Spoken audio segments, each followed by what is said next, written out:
In the quiet of night, as the world softens and your body drifts into rest, something more profound begins to awaken. It isn't the buzz of worry or the residue of the day's noise. It's the voice of your authentic self. That presence, steady and serene, has long waited beneath your surface to be acknowledged. Now, wrapped in the silence of darkness, with breath as your steady ground, you begin anew. This is your moment to listen. Leave a comment. I embrace what is, if you share this same aim. You're not here for amusement or distraction. You're here to reconnect with truth, with substance, with your power. Tonight, we walk beside Marcus Aurelius, Epictetus, and Seneca, not as students, but as companions. Their words aren't instructions, but reminders of the same wisdom already inside you. They speak to awaken what you've always known. No one ever guaranteed comfort. Life wasn't designed to be easy. It was meant to refine you, to remove illusion and leave only what's genuine.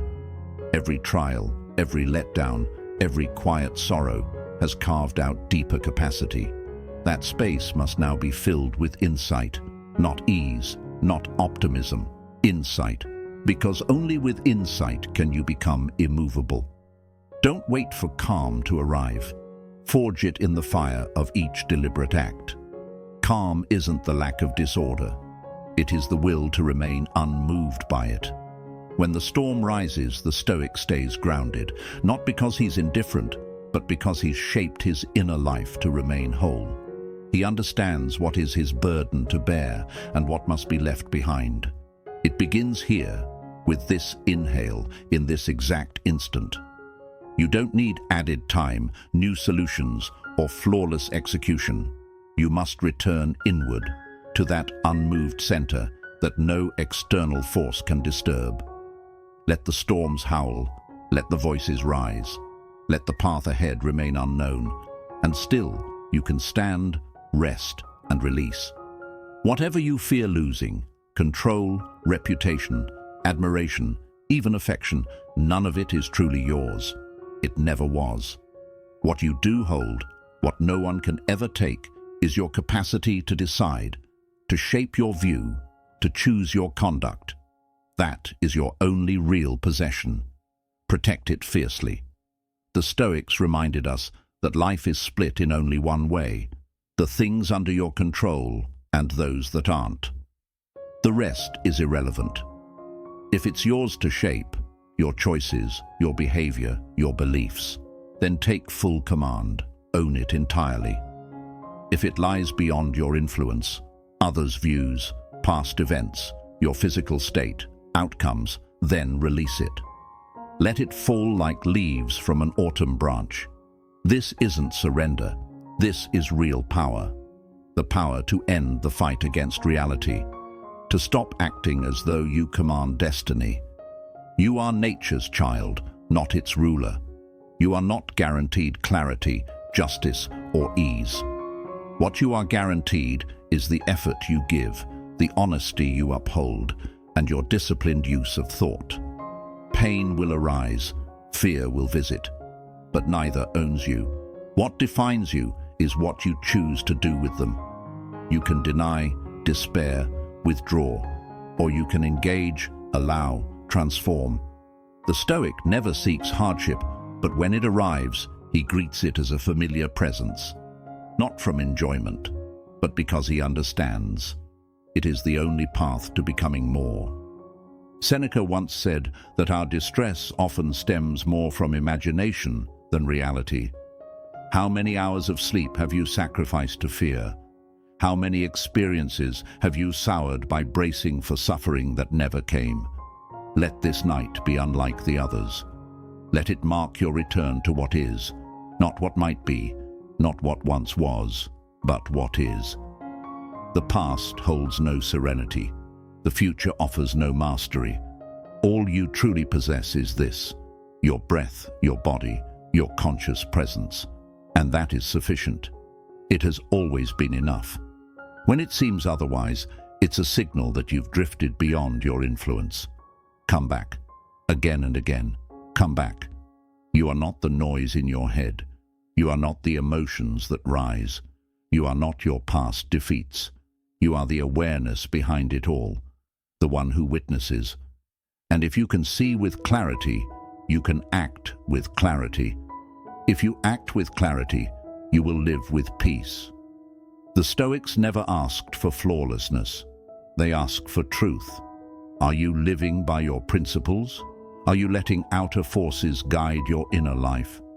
Are you still holding others responsible for your lack of peace? These are not accusations, they are invitations to wake up, to come home. And home isn't found in geography. Home is a conviction. Tonight, you don't return by retreating from the world, but by loosening your hold on it, by receiving it as it is, not as you hoped it would be. That is the soul of Stoicism, not apathy, not coldness, but deep alignment with reality and what endures. Your breath is enduring. Your decision is enduring. Your action is enduring. All else is passing, perhaps meaningful, perhaps beautiful, but still impermanent. Do not anchor your soul to what drifts. Fasten it to what's undeniably true, even in the storm. So close your eyes now, not to escape, but to rest in what is. Let the wisdom settle deep, not as theory, but as foundation. You are not powerless. You are not shattered. You are a mind with the power to choose its path. That is extraordinary. Honor it. And when morning comes, don't abandon this awareness. Don't rush into distraction. Rise with the same steadiness that closed your eyes. Ask yourself, what rests in my hands today? What does virtue ask of me now? What would Marcus choose? What would I do if I had courage? Your legacy won't be built by trophies or applause. It's made of lucidity, of mindful breaths, of the commitment to remain aligned. That's the signature of the Stoic. That's the essence of inner freedom. Now shut your eyes if they're still open. Let these reflections fade into quiet. Trust that what needed to reach you has taken root. You don't need to cling to it. You only need to rest within it. Release, release, release, and sleep. Not because you were defeated by the day, but because you met it with resolve. Sleep not as retreat, but as recovery. Sleep because tomorrow you'll start again. Not from emptiness, but from resilience. You are not delayed. You are not lost. You are exactly where you need to be to begin the practice. This is the path. Walk it with honor. Walk it with structure. Walk it with reverence for truth. And whatever may come, remember, you are free. You are still here, still breathing. That alone is enough. In a world addicted to progress, performance, and constant movement, we often forget the quiet miracle of simply being. To be still, to breathe, to remain present with yourself instead of fleeing from yourself. These are acts of bravery in a world wired for distraction. You may believe you're being idle, that stillness is a form of wasted effort. But in reality, you are nurturing the ground from which everything else takes root. The choice to remain, to be aware, to stay connected to yourself amid the noise. This is where change is born. You don't have to push harder. That idea goes against nearly everything you were conditioned to believe. Since childhood, you've been taught that your value comes from action, that significance is tied to output, that growth demands constant motion. Yet the most meaningful shifts in life don't come from force. They arise through noticing, through patience, through presence. A seed doesn't crack itself open by effort. It softens, it gives. And by giving, it begins to grow. You're no different. You're not some task to be completed, but a living being to be cultivated. In many ways, doing less, or rather, acting with mindfulness instead of impulse, is the beginning of actual development. The act of returning, again and again, is at the heart of the path. You wander. You lose track. You slip into habits, into urgency, into noise. That's not failure. That's being human. The strength is not in staying perfectly centered, but in continually returning. Back to breath, back to truth, back to your core values. Each time you return, you're choosing again, recommitting, strengthening awareness as a muscle. With time, these quiet repetitions build endurance. You may not notice it happening, but one day you'll realize, I no longer drift as far. I come back more quickly. My foundation holds steadier. That is the quiet miracle of steady practice. The world will try to sell you the idea that change must be dramatic, that wisdom must be loud. It will glamorize sudden epiphanies, breakthrough stories, rapid success. It will suggest that unless your growth is instant and visible, it's meaningless. But life's deepest truths are more like rivers wearing down stone, silent, gradual, persistent, transforming without a show. Real growth happens in tiny, uncelebrated moments, choosing to breathe before reacting, pausing in the face of stress, remembering your integrity when no one is watching. These moments seem too quiet to matter, and yet they are the very core of wisdom. Wisdom isn't loud. It doesn't scream or seek applause.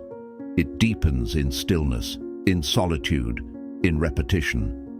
It develops in the moments you choose stillness over reaction, reflection over escape. And because it is quiet, you might question it. You might assume nothing is changing. But just like a tree growing roots with each season, your spirit is grounding itself, unseen. The outside world may not notice. Even you may miss it. But the roots are expanding, and when life gets stormy, you'll see you respond differently. Not because you performed some epic change, but because you stayed, you practiced, you came back.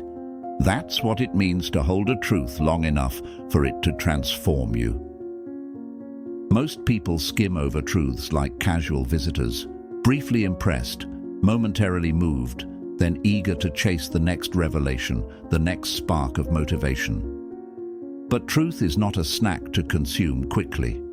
It's a form of nourishment that must be absorbed slowly. To allow a simple truth to shape you, you must remain with it. Revisit it again and again. Weigh your decisions through its lens. Let it pass through the surface of your awareness and sink into the pattern of your life. This is not flashy work, but it is deep. Over time, the truth stops being a destination you visit and becomes a home you inhabit. A steady breath is both a metaphor and a method. Your breath is always available, ever present, always with you. It does not ask you to succeed. It only asks you to notice. To return to the breath is to return to the present, life's only true stage. Each inhale receives, each exhale releases. In that rhythm lies quiet understanding. You are held not by holding tightly, but by flow. The breath teaches how to welcome without clutching and to let go without anxiety. Every time you reconnect with it, you train not just serenity, but liberation. Liberation from the restless drive to be somewhere else, to be someone else. A quiet returning. That's the essence of all inner work. Remembering who you are beneath the surface. Recalling the principles you've chosen, the lessons you've earned, the version of you that you're becoming. It is human to forget. This world is designed to distract you, to drag your gaze outward, to tell you that your value lives in speed and output. Remembering is a gentle defiance. You don't battle the noise, you turn inward. You don't chase clarity, you return to essential truths again and again, however many times it takes. That kind of remembering isn't theatrical, but it reshapes you, because it brings you back to what is real. A simple insight, if held long enough, will transform you. It could be about being patient or brave or gentle or letting go. At first, it's just a thought. But if you dwell with it, carry it, and live by it, it begins to affect you quietly. Like a stream rounding sharp stone, it softens your reactivity, smooths your patterns, transforms your assumptions. Eventually, you don't try to be patient, you just are. You don't work to be kind, kindness flows from you. That truth has traveled from your mind into your chest, and from your chest into your actions. This is the essential work. Not massive shifts, not sudden revelations, but the daily revisiting of what truly matters. You're still here, you're still breathing, and that is already enough. You are not required to fix everything in one leap. You are not expected to reach awakening in one try. You are only asked to return again and again to presence, to what you already know, to the breath that holds you. In time, these small rituals gather into a life renewed. And when you feel uncertain, remember, life's deepest growth is rarely dramatic. It's rarely visible. It unfolds in quiet decisions and calm recentering, in steady exhales and faithful returning. This is how depth forms, how clarity roots itself, how true freedom is born. It isn't flashy, but it is real, and it is here. It is already within reach, in this very breath. The Stoics were not beyond ordinary experience. They weren't untouched by sorrow, anxiety, or hardship. They simply trained their minds to remain clear within it, to keep reason above emotion, to keep character above chaos. Most importantly, they refused to live by accident. They chose principle, especially when it was hardest. Strength isn't gained by sidestepping discomfort. It's forged by walking through it. Eyes open, jaw soft, breath calm. The fear you feel, the weight in your chest, the pressure behind your eyes, these are not signs of weakness. They are signals, calling you to examine what still holds you and to reclaim your power. Every feeling starts with an interpretation. Something occurs, and your mind assigns meaning. That's the source of control, not in what happens, but in how you understand it. Is it bad? Is it unendurable? Or is it simply unfamiliar, simply awkward, simply new? You always decide what it means. And when your sight becomes clearer, your pain becomes lighter. Not because suffering vanishes, but because the confusion around it does. The sharpest pain isn't the ache itself. It's not knowing why it hurts. It's not knowing how to carry it. But if you can say, "This pain belongs to my path. I welcome it. I will grow from it," then you become anchored. The Stoic doesn't deny feeling. He examines it. He questions its message. He treats it as a guest with something to share. Anger tells you that something has value. Fear tells you there's risk involved. Envy shows you've drifted from your own standards. These feelings can educate if you're quiet enough to pay attention, if you're still enough to perceive. And tonight, you are still. You are paying attention. So let's go further. Picture now a moment in your past that still burns, not to relive it, but to practice. Bring it softly into your awareness. Recall the faces, the environment, the emotions. And now ask yourself, what was within my hands? What was beyond them? And what am I still gripping that was never mine to hold? Let it release. Whatever it is, let it ease out of you. Not from apathy, but from care, because you value yourself too much to carry something that depletes you. Hold only what strengthens. Keep only what is yours. Let the rest fall, slowly, quietly, like breath escaping your lungs. Seneca said, "The courageous are the free." And courage right now means choosing stillness when anxiety would be easier, choosing structure when escape is calling, choosing thanks where resentment feels justified. That's what sets you free. Not your environment, but your decisions. And right now, You're exercising that freedom.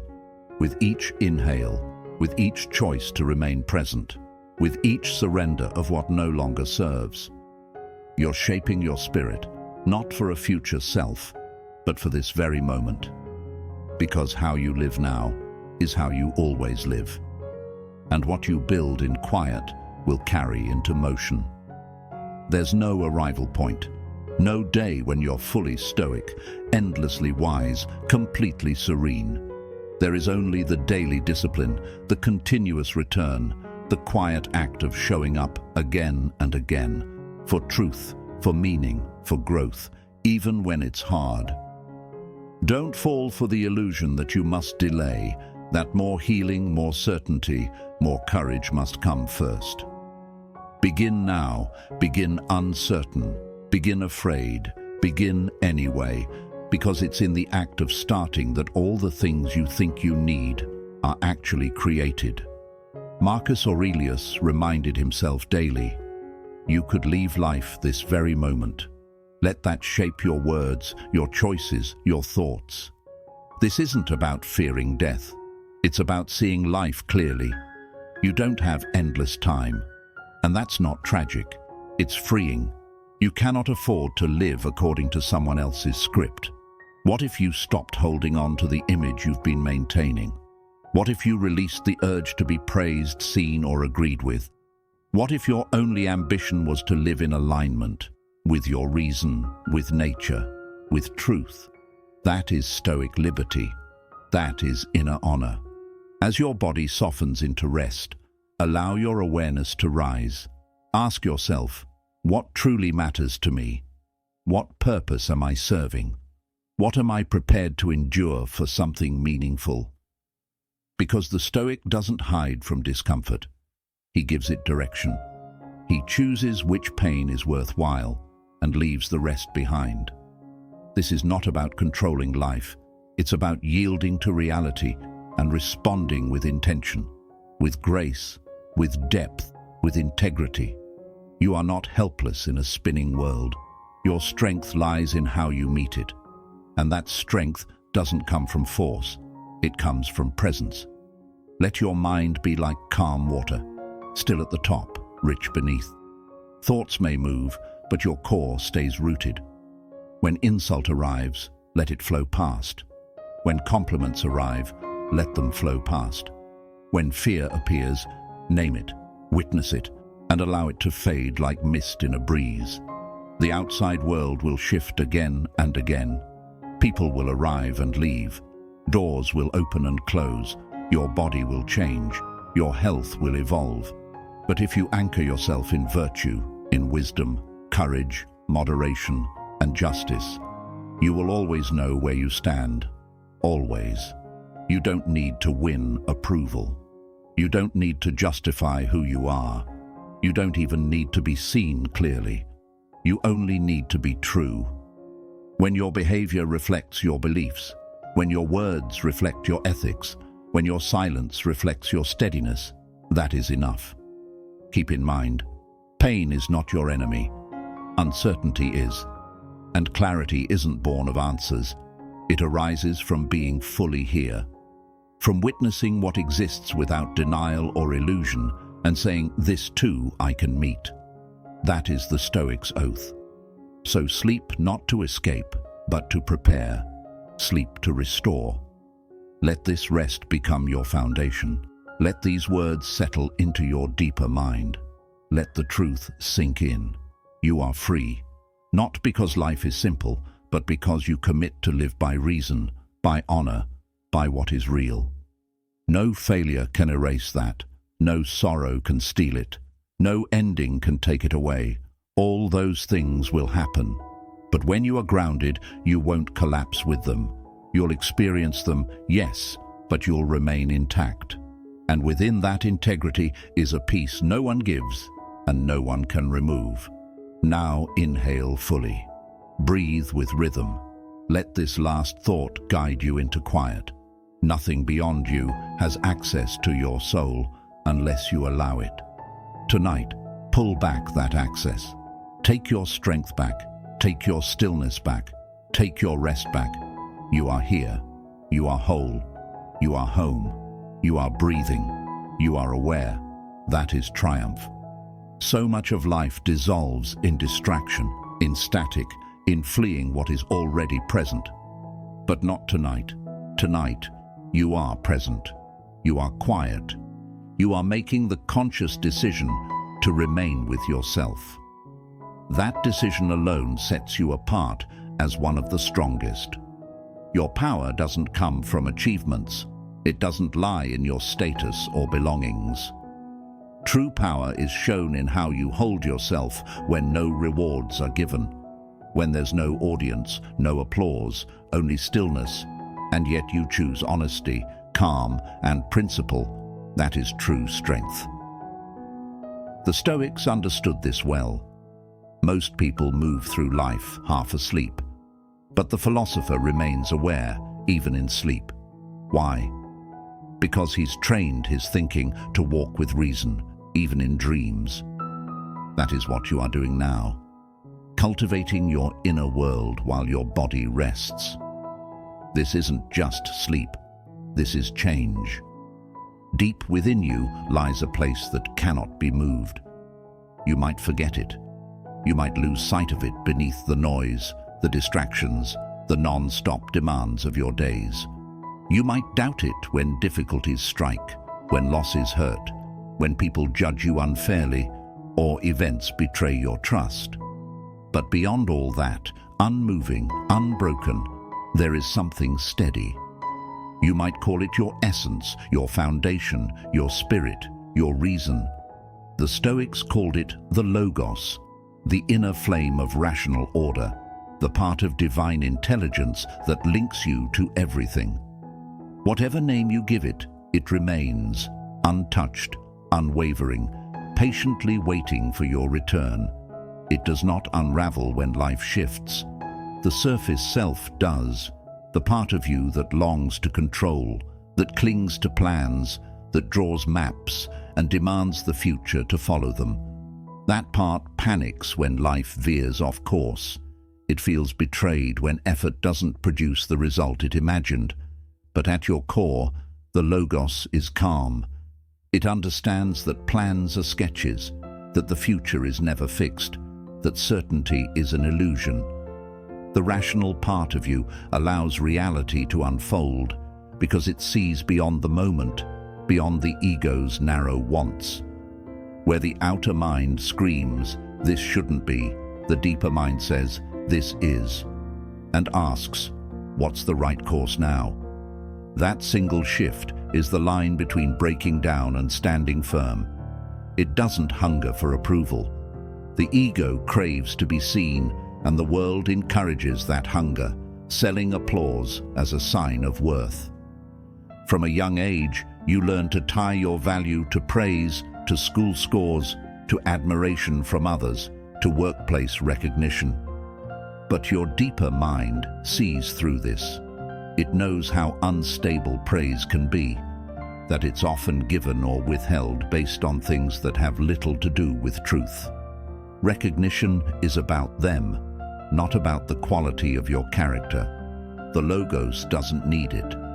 It finds peace in alignment, with knowing that you acted rightly, with fairness, with truth, with courage.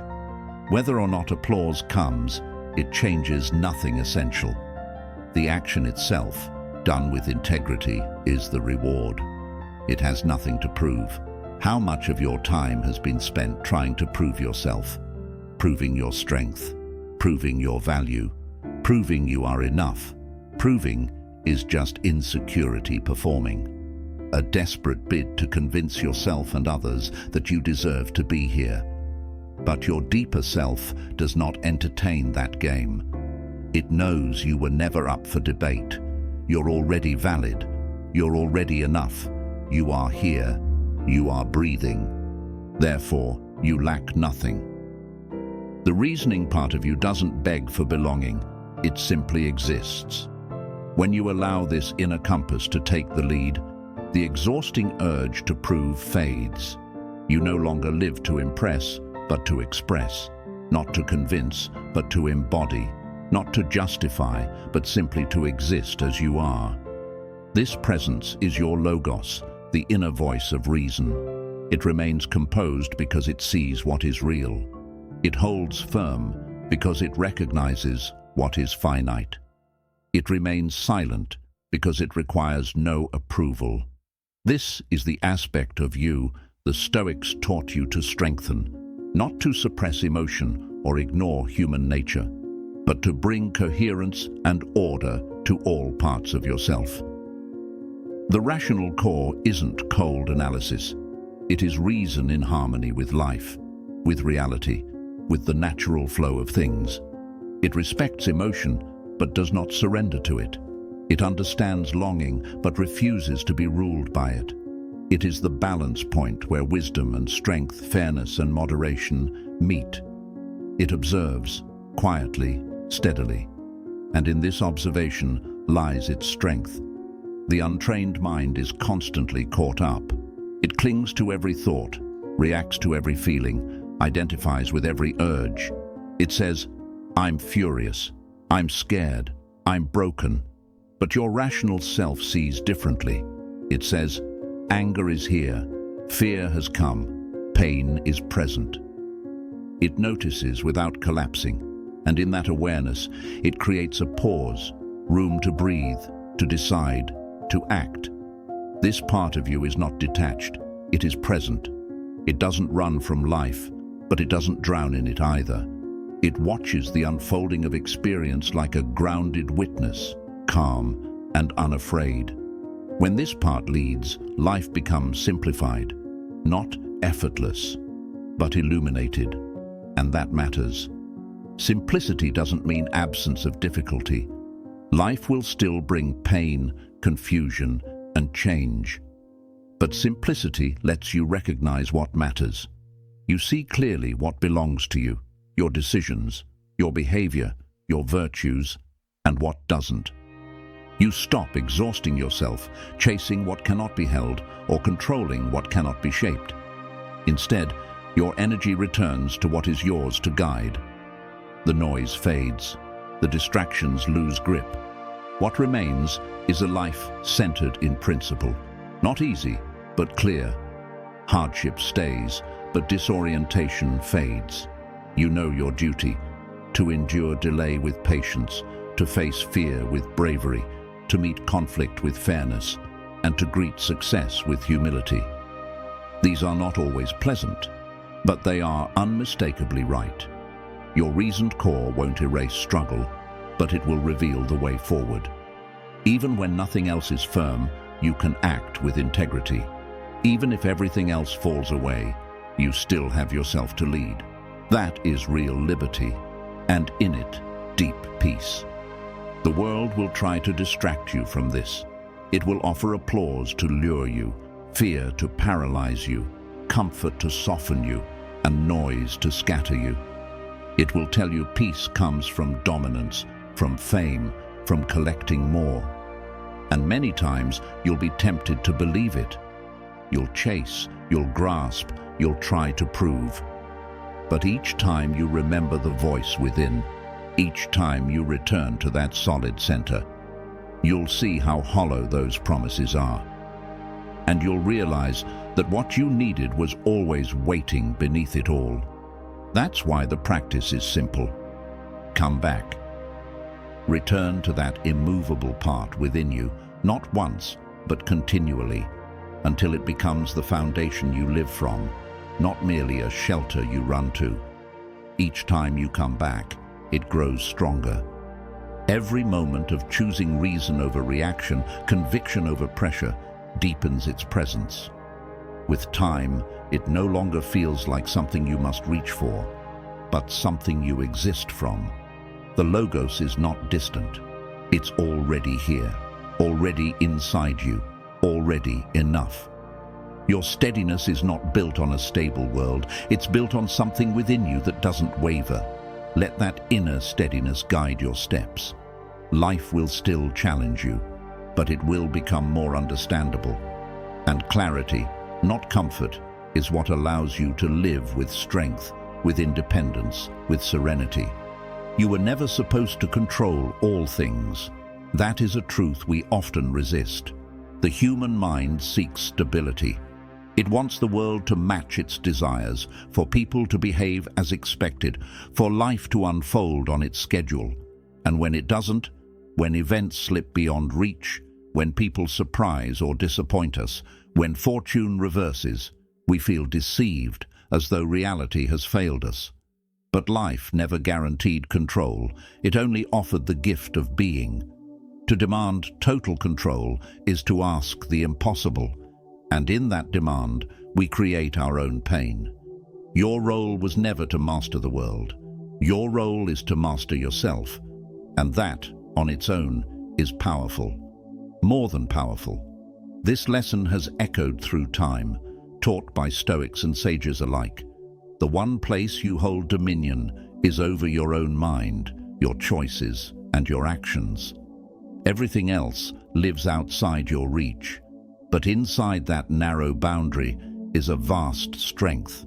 For what is a life if not shaped by the sum of choices made? What is integrity if not the pattern of decision and thought woven across time? When you master yourself, you guide the one force that touches everything else, your response. You cannot dictate the wind, but you can adjust your sails. You cannot prevent the storm, but you can decide whether you stand or fall. This is not weakness. It is wisdom, the strength that outlasts all others. Direct your thoughts, because thoughts begin the chain. Thoughts become actions. Actions become patterns, and patterns carve the path of your life. A stray thought may seem small, but repeated often, it bends your vision. Fearful thoughts build a fearful life. Bitter thoughts breed bitterness. Thankful thoughts lead to generosity. You cannot stop a thought from showing up, just as you cannot stop the wind. But you can decide which thoughts to feed, which to root, which to let shape your path. This is the first ground of mastery, the soil where all else is grown. Master your decisions.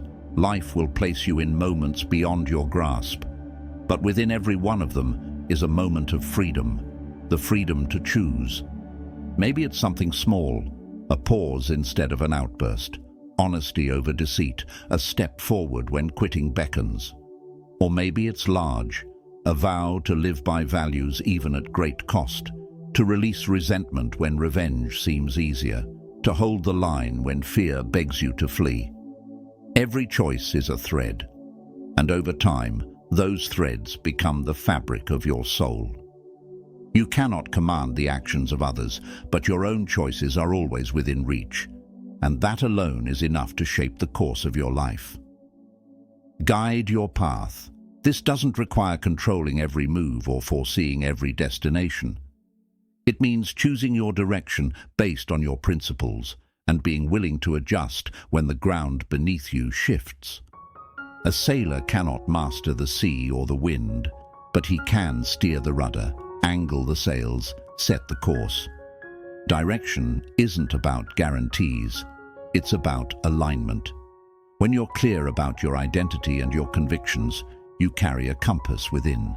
You may be blown sideways, slowed down, thrown off route, but never truly aimless because you know what you're navigating back to. Without this, you drift, a passenger of fate. With it, you stay grounded, even in the fiercest gales. Everything else is atmosphere. This isn't avoidance, it's clarity. The world will offer both calm and chaos, triumph and setback, praise and criticism. You can't stop the winds from blowing or the skies from turning. You can't halt the passage of seasons. To resist this is to suffer unnecessarily. To embrace it is to be free. Weather can be cruel, but it cannot reach your inner stronghold unless you allow it in. When you accept that all things outside you are passing weather, you stop making them personal. The storm does not rise against you, it simply rises. The rain does not fall to spite you, it simply falls. What matters is not what the weather does, but what you do in its midst. Winds may batter, rain may pour, but if you remain anchored, you are not undone. Life has always been a place of turbulence. Some trials roll in slowly, gathering at the edge of your life until their weight becomes undeniable. Others crash down suddenly, shocking you into stillness. You can't see every storm coming. You can't protect yourself from them all.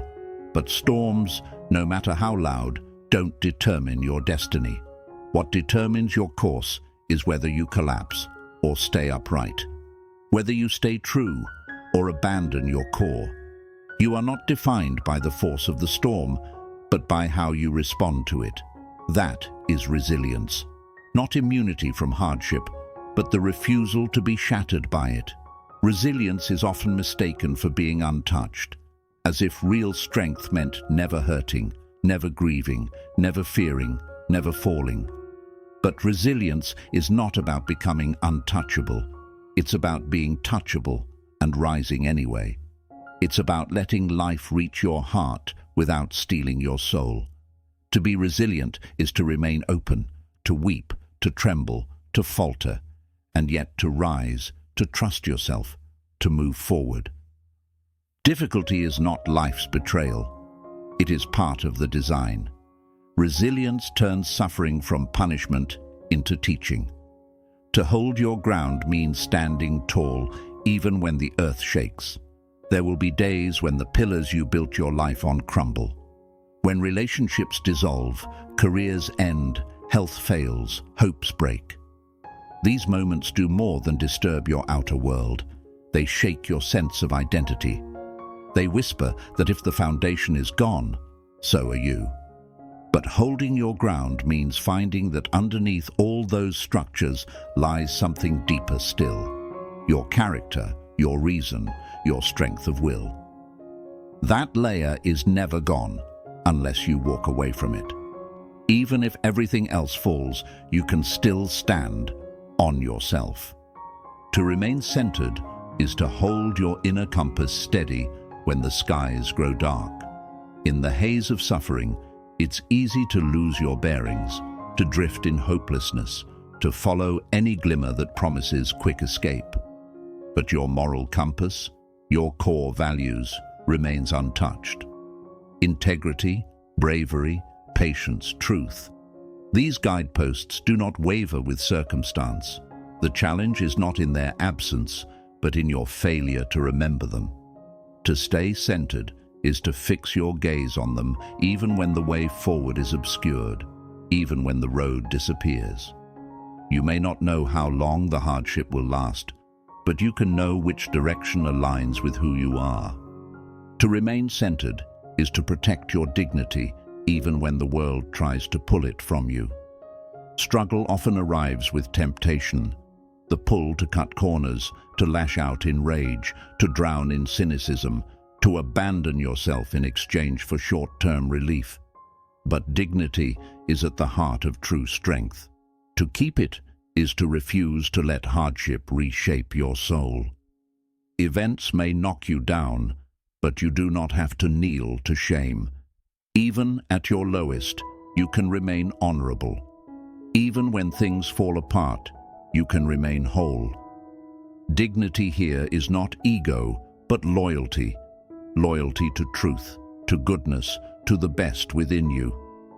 True resilience is not rigid denial, but adaptive strength. Denial pretends the storm isn't real, that there's no pain, no loss, no fear. But denial is fragile. It shatters under the pressure of truth. Resilience bends. It names the storm, acknowledges the ache, feels the loss, without surrendering what matters most. Like a tree that flexes with fierce winds to avoid being snapped, a resilient heart adjusts without abandoning its roots. To bend is not to break, it is to survive without self-betrayal. The Stoics understood this deeply. Accept what lies beyond your control. Act upon what is within your hands. In that balance, strength is born. You may suffer, but that does not mean you are defeated. Pain is not failure. Loss does not cancel the meaning of your life. These are not signs that something has gone wrong. They are signs you are alive in a world that offers both sorrow and wonder. Suffering only becomes destruction if you decide it must. Many have emerged from deep pain not broken, but wiser, more compassionate, more grounded. The question isn't whether you will hurt. It is whether the hurting will hollow you or shape you. That choice, while difficult, is still yours. You will stumble. We all do. Life is uneven. Your footing will falter. You'll react in anger, lose hope, betray your own values. But to stumble is not to be lost forever.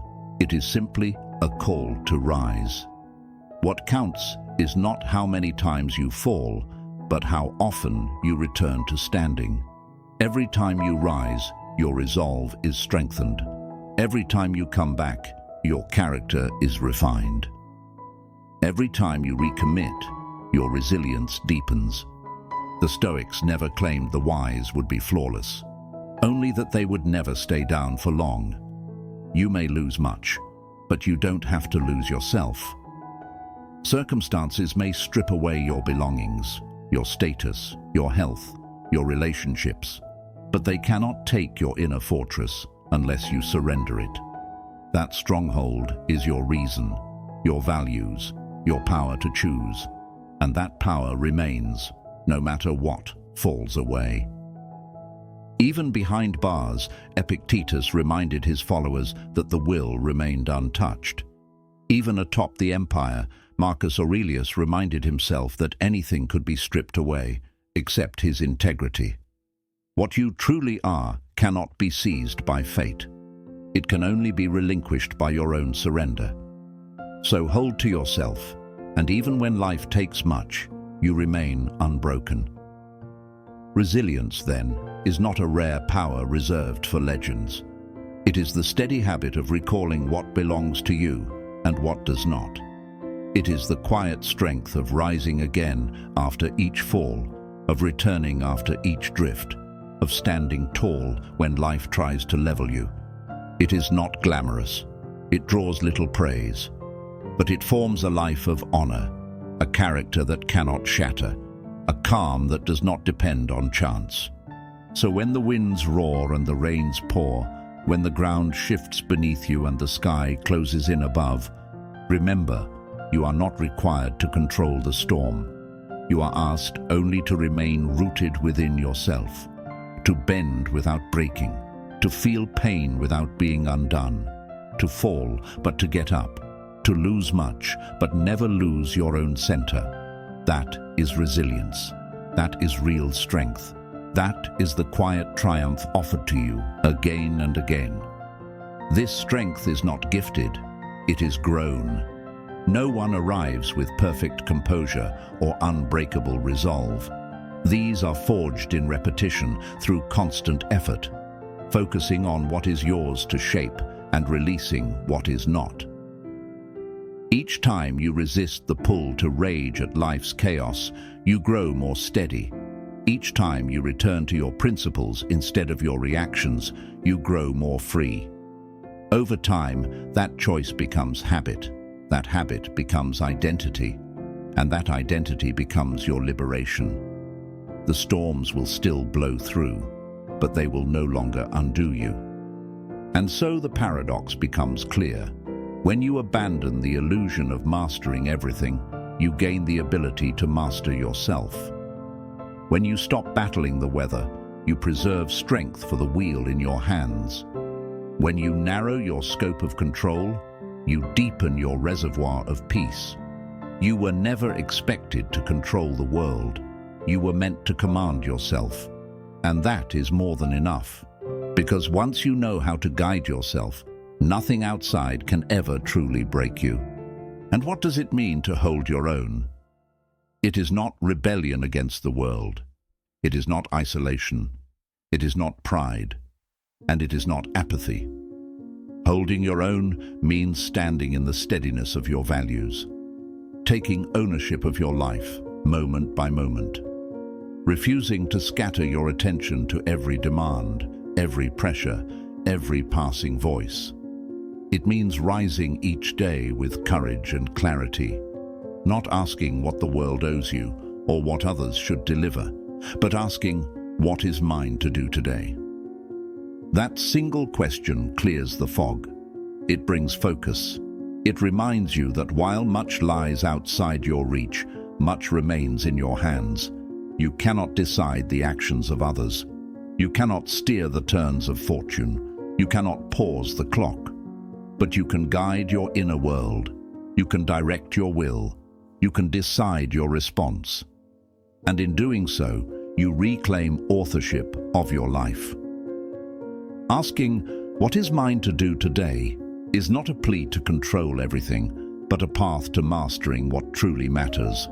But rather asking, "What is the task that belongs to me right here, right now, and how can I carry it out with honor?" When you ask this honestly, you begin to see that holding your ground is not about bearing the weight of the world, but about moving through it with steadiness. It is the choice to do what is right, not what is convenient. The easy road will always call. It offers comfort, validation, and the illusion of quick wins. But ease rarely leads to inner strength. It rarely nourishes your soul. Often it leaves you feeling empty, reliant on shortcuts that weaken your core. Choosing what's right demands bravery, because the right thing often requires effort, sacrifice, or being willing to walk alone. It may invite judgment instead of applause.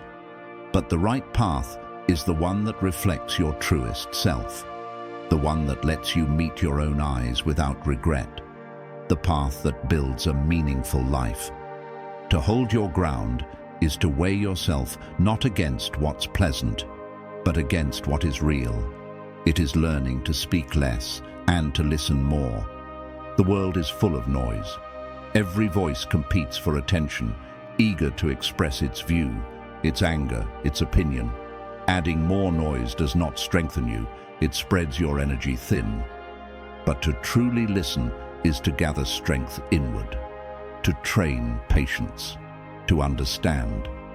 When you listen deeply, you hear not only the words but the heart behind them, the fears, the dreams, the pain that shaped them. Listening sharpens discernment. It cools reactivity. It humbles the ego. Holding your ground doesn't mean controlling every dialogue. It means remaining calm and attentive within it, clear enough to hear fully before you reply. It means reacting less and thinking more. Reaction is fast, impulsive, driven by ego and instinct. It feels strong, but often leaves damage behind. Reflection asks you to pause. It asks for discipline, to resist the first wave of emotion, and to instead choose a response rooted in wisdom, fairness, and values. Reflection is not passivity. It is thoughtful action. And the line between a chaotic life and a deliberate one often lies right here, in the choice to stop, to consider, and then to act. Holding your ground means being led not by the noise of the moment, but by the compass of reflection. It is blaming less and evolving more. Blame is seductive. It places fault elsewhere, on people, fate, or circumstance, and makes you feel protected, if only briefly. But over time, blame erodes your power. As long as you blame, you delay your own ability to grow, to act, to improve. Becoming more is the antidote to blame. It's choosing to see responsibility not as punishment, but as power. If you are responsible, you are capable. And if you are capable, you are free to shape your path. Blaming less doesn't mean overlooking injustice. It doesn't mean pretending that wrongs don't exist. It means refusing to waste your strength on resentment when that strength could serve your character, sharpen your mind, deepen your virtues. To hold your ground doesn't mean to isolate yourself in defiance. It means to be anchored within, so that you can stand truthfully among others. A person who doesn't stand within themselves is pulled by every tide. The shifting winds of popularity, the floods of fear, the subtle undertow of comparison. A person who lives this way, always shaped by the will and views of others, never truly comes to know who they are. Their identity is borrowed, pieced together from expectations, approval, and noise. To stay true to yourself is to resist this scattering.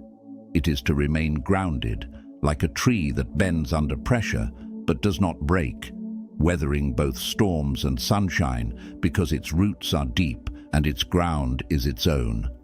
The beauty of standing in your own integrity is that it brings both strength and humility. Humility because you recognize what's beyond your control and ask only what's yours to handle, leaving the rest behind. Strength because what is yours to handle, you commit to completely, without excuse, without distraction. This balance allows you to walk through life with quiet, steady confidence. You don't fall beneath burdens that aren't yours, and you don't ignore the ones that are. You become someone others can rely on, but more importantly, someone you can trust. This trust in yourself is the foundation of true freedom. Because what is freedom if not the ability to live by your own reason, guided by your principles, aligned with your path? Freedom isn't about running away from responsibility. It's about choosing the right responsibility. Every morning you wake and ask, what is mine to do today? You reclaim that freedom. You stop scattering your effort across 1,000 demands and begin focusing on the single task within your reach. That task might be small, it might go unseen, it might feel hard, but it is yours. And in doing it with integrity, you stay grounded. To hold your own doesn't mean life gets easier. It doesn't mean pain disappears. It doesn't spare you from disappointment. But it does mean that whatever comes, you are not lost to yourself. You may lose things, possessions, status, relationships, but you do not lose your center. You remain rooted, clear, and whole. This is why the Stoics and other seekers of wisdom have always called self-mastery the highest good. Because when you govern yourself, not with rigidity, but with clarity, not by control, but by alignment, you access a strength the world cannot take. So each day the same invitation returns. Wake up, breathe deeply and ask, what is mine to do today? Then do it.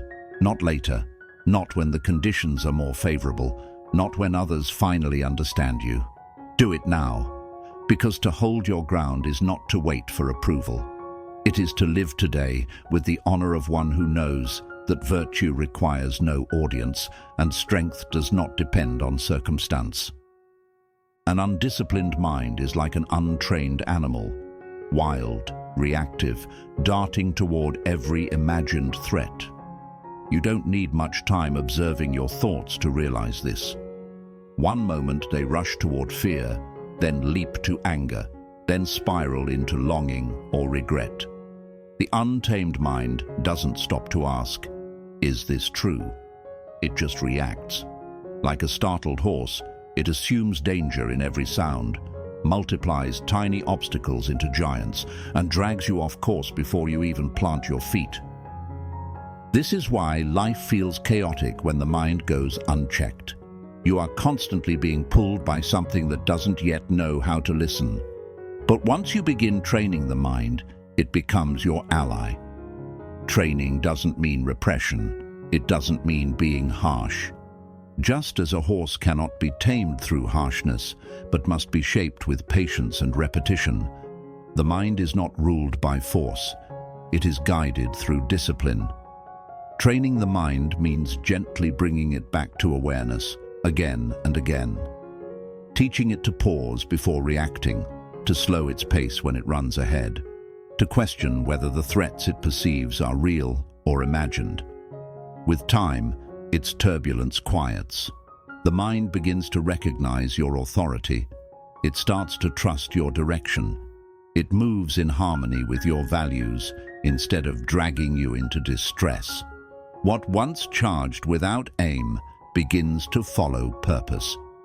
What once resisted now cooperates. and it slows. This is the first sign of change. The untamed mind is frantic, jumping to assumptions, to opinions, to fear. It can't sit with silence. It avoids uncertainty. So it fills every space with noise. But with practice, with stillness, contemplation, intentional thought, the mind begins to ease. It learns to stay with the present, to remain with what is, instead of racing toward what might be. This slowing down is not slowness in the lazy sense. It's groundedness. A slow mind is not inert, but thoughtful. It weighs before it acts. It offers you space to choose, to move deliberately rather than impulsively. It listens. At first, the mind resists this. It prefers to shout, its panic, its cravings, its complaints. But through training, it learns humility. Each time you return to awareness, you remind the mind that it is not the ultimate authority. It begins to defer to reason, to values, to the quiet intelligence beneath the surface. Listening does not eliminate emotion. It places it in proportion. A trained mind can feel fear and not obey it. It can feel anger and not act on it. It can feel desire and still choose what serves best. Listening carves out room for clarity, and then it follows. This is the fruit of training, not blind submission, but alignment. The mind starts responding to your higher nature, to your judgment, your ethics, your chosen direction. When fear urges you to retreat, the trained mind asks whether retreat is right, or if it's time for courage. When anger demands a reply, the trained mind considers whether justice or restraint is the wiser path. When desire pulls hard, it pauses to ask whether indulging it serves your long-term strength or weakens you. This kind of obedience is not weakness, it is collaboration. The mind shifts from adversary to ally, from unruly master to skilled servant. And in that shift, a deeper truth emerges. You are not your emotions. Emotions are loud. They're persuasive, vivid and intense, but they are not your essence. They are experiences, not identity. They are the passing sky, not the ground beneath it. You are the one who perceives. You're the one who watches the heat of anger, the chill of fear, the warmth of joy. You are the observer, the presence that names what appears without being overtaken by it. But your role goes beyond observation. You are also the one who chooses. And this is the quiet truth at the core of self-governance. That mastery is not just seeing clearly, it is acting wisely. Awareness is the doorway, but it's choice that walks through.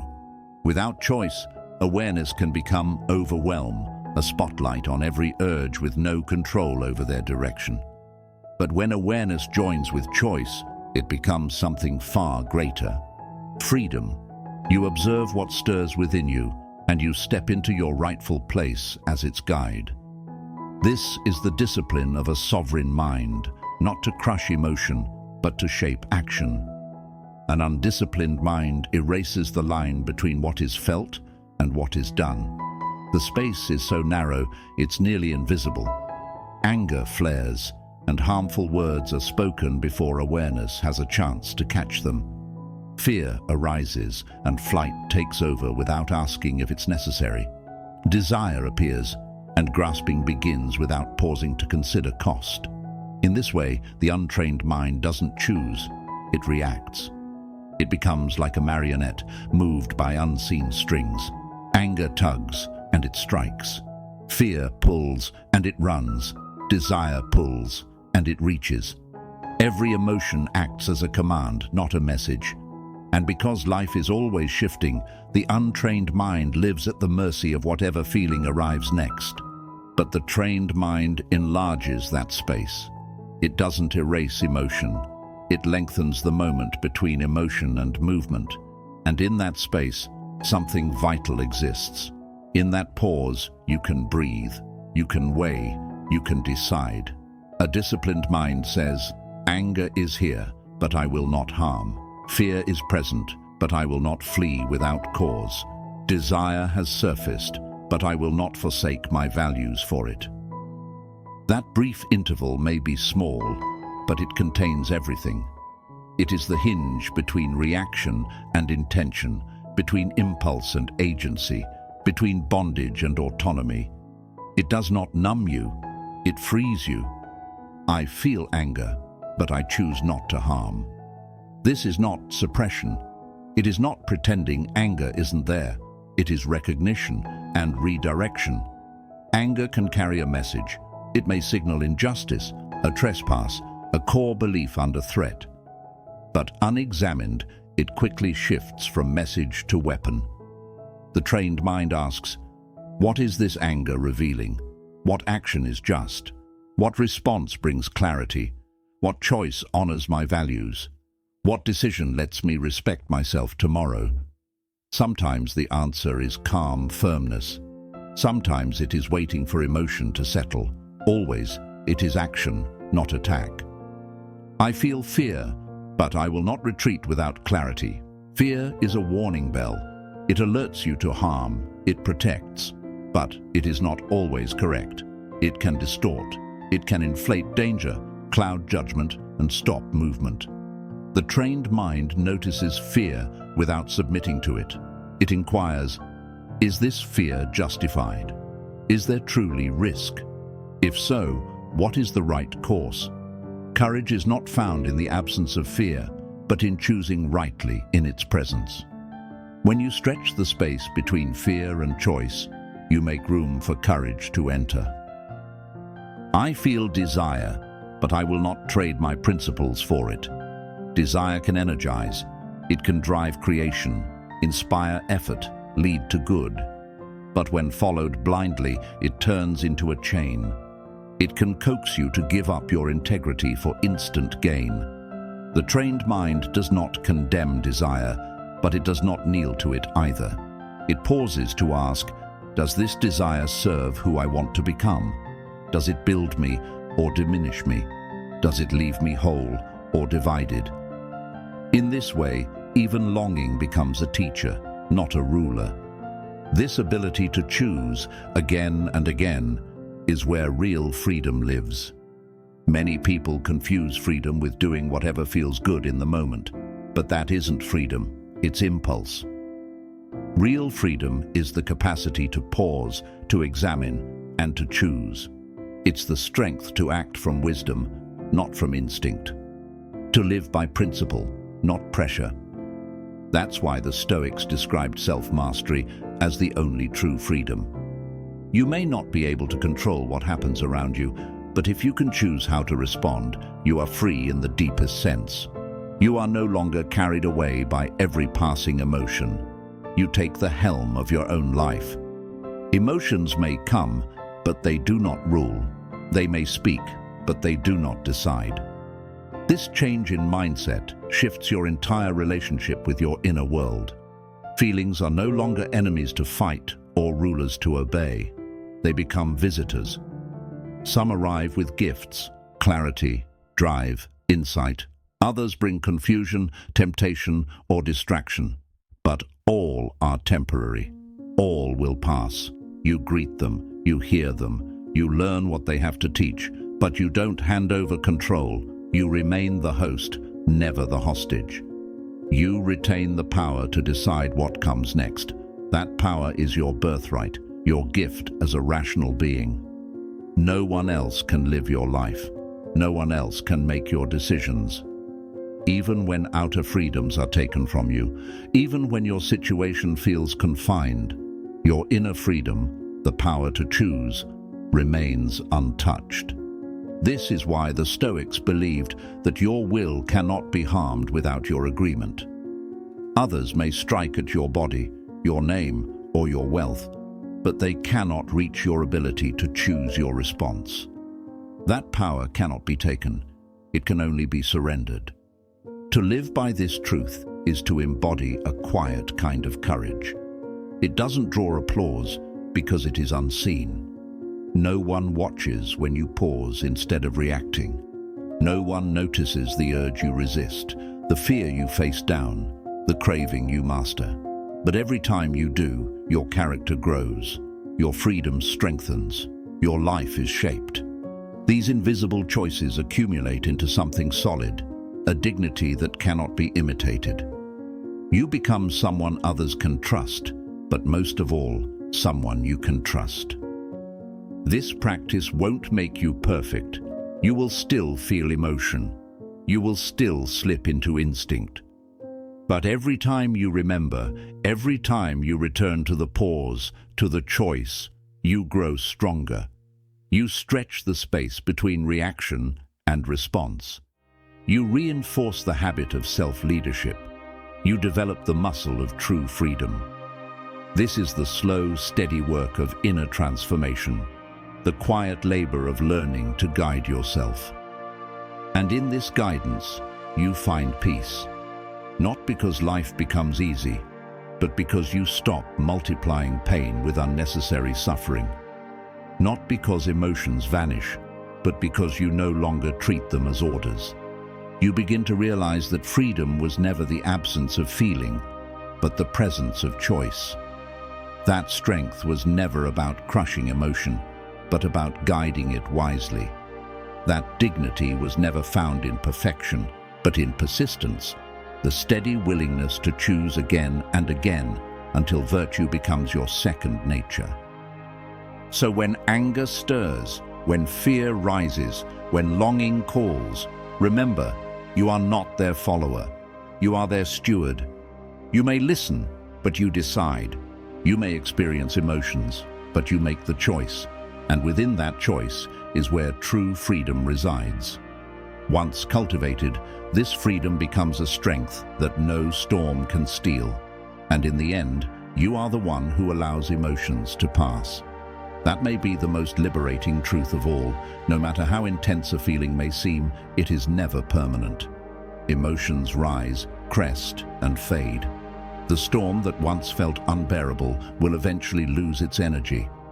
To believe otherwise is to cling, to over-identify, to become entangled. But when you recognize the fleeting nature of emotion, you stop fearing it. You can let it move through you without resistance, knowing it will not stay. A trained mind doesn't repress emotion. It lets it flow through awareness like clouds across the open sky. That doesn't make emotions the enemy. They are part of your humanity, part of what makes life rich and vivid. Fear offers protection, anger defends, desire motivates. But if they go unchecked, they lose balance. They distort your vision and lead you astray. Their force must be balanced by insight, discipline, and reason. The Stoics never aimed to eliminate emotion, but to govern it. And governance is not numbness, it's harmony. It means your feelings can be heard, but not allowed to rule. They have a place at the table, but they do not sit on the throne. This shaping of the mind is not a destination, it is a path. Just like a horse needs regular care, steady handling, and continuous training, so too does the mind. There will never be a day when it needs no attention. But this isn't cause for discouragement. It's an open invitation. Each day gives you a new chance to slow down, to become aware, to reflect, to choose, to release. Each day is an opportunity to return to the work. And even when you stumble, the act of returning is itself the progress. Within this daily training lies your freedom, the freedom to not be dragged by every feeling, the freedom to question the mind's story, the freedom to stand tall under the weight of passing storms, the freedom to live with presence, honor, and inner strength. When the mind shifts from captor to companion, your experience of life transforms. You no longer fear emotional waves because you know they do not define you. You no longer dread unpredictable thoughts because you know you can steer them. You no longer confuse a passing impulse with your destiny because you know you can choose.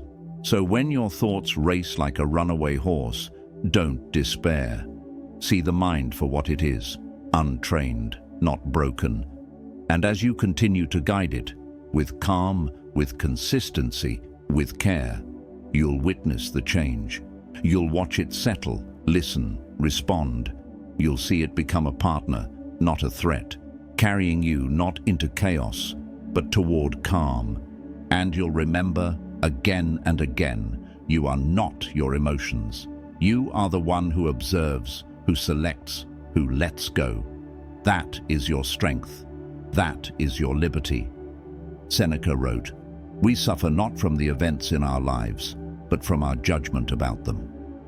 These words strike at the root of the human condition, because they reveal that most of our pain is not handed to us by the world, but created in the mind. Events themselves are neutral. They are simply movements in the unfolding rhythm of life, neither curse nor blessing until we interpret them. Yet how quickly we rush to label, to construct stories, to assign meaning that multiplies our distress. A delay arises, and we call it failure. A farewell is spoken, and we interpret it as abandonment. A hardship arises, and we quietly assume we must be under some cruel fate. But in doing so, we surrender our calm, not to the reality of the event, but to the narrative we've chosen to wrap around it. How much inner peace has slipped through your fingers because of a story you invented about what something meant? That meeting that got pushed back, was it really proof that you were dismissed or overlooked? Or was it simply moved to another time? The friendship that ended, did it really mean you lacked worth? Or was it just that paths diverged, as they often do? The struggle you encountered, was it truly a sign that life was targeting you? Or was it simply one more lesson in the refining fire of growth? Again and again, the mind rushes to fill the vacuum of not knowing with assumptions. In doing so, it builds cages from fiction. The emotional weight that follows feels heavy only because the story was accepted as truth. But underneath, the event itself remains, neutral, wordless, asking nothing more than to be witnessed as it is. A delay is not a verdict. Life rarely moves at the pace we demand. Delay does not equal defeat. A sprout that takes longer to rise from the soil is not a failure. It simply grows according to its own rhythm. When you label every delay as a denial, you inject poison into your patience and choke your own optimism. You turn the passage of time, your potential ally, into a false adversary.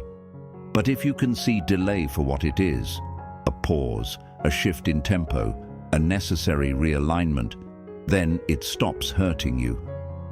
The delayed opportunity may be preparing you for a version of success you weren't yet ready to carry. The postponed answer may be shaping your character through endurance. The unexpected turn may bring you toward discoveries that your original path never offered. Delay is not a closed door.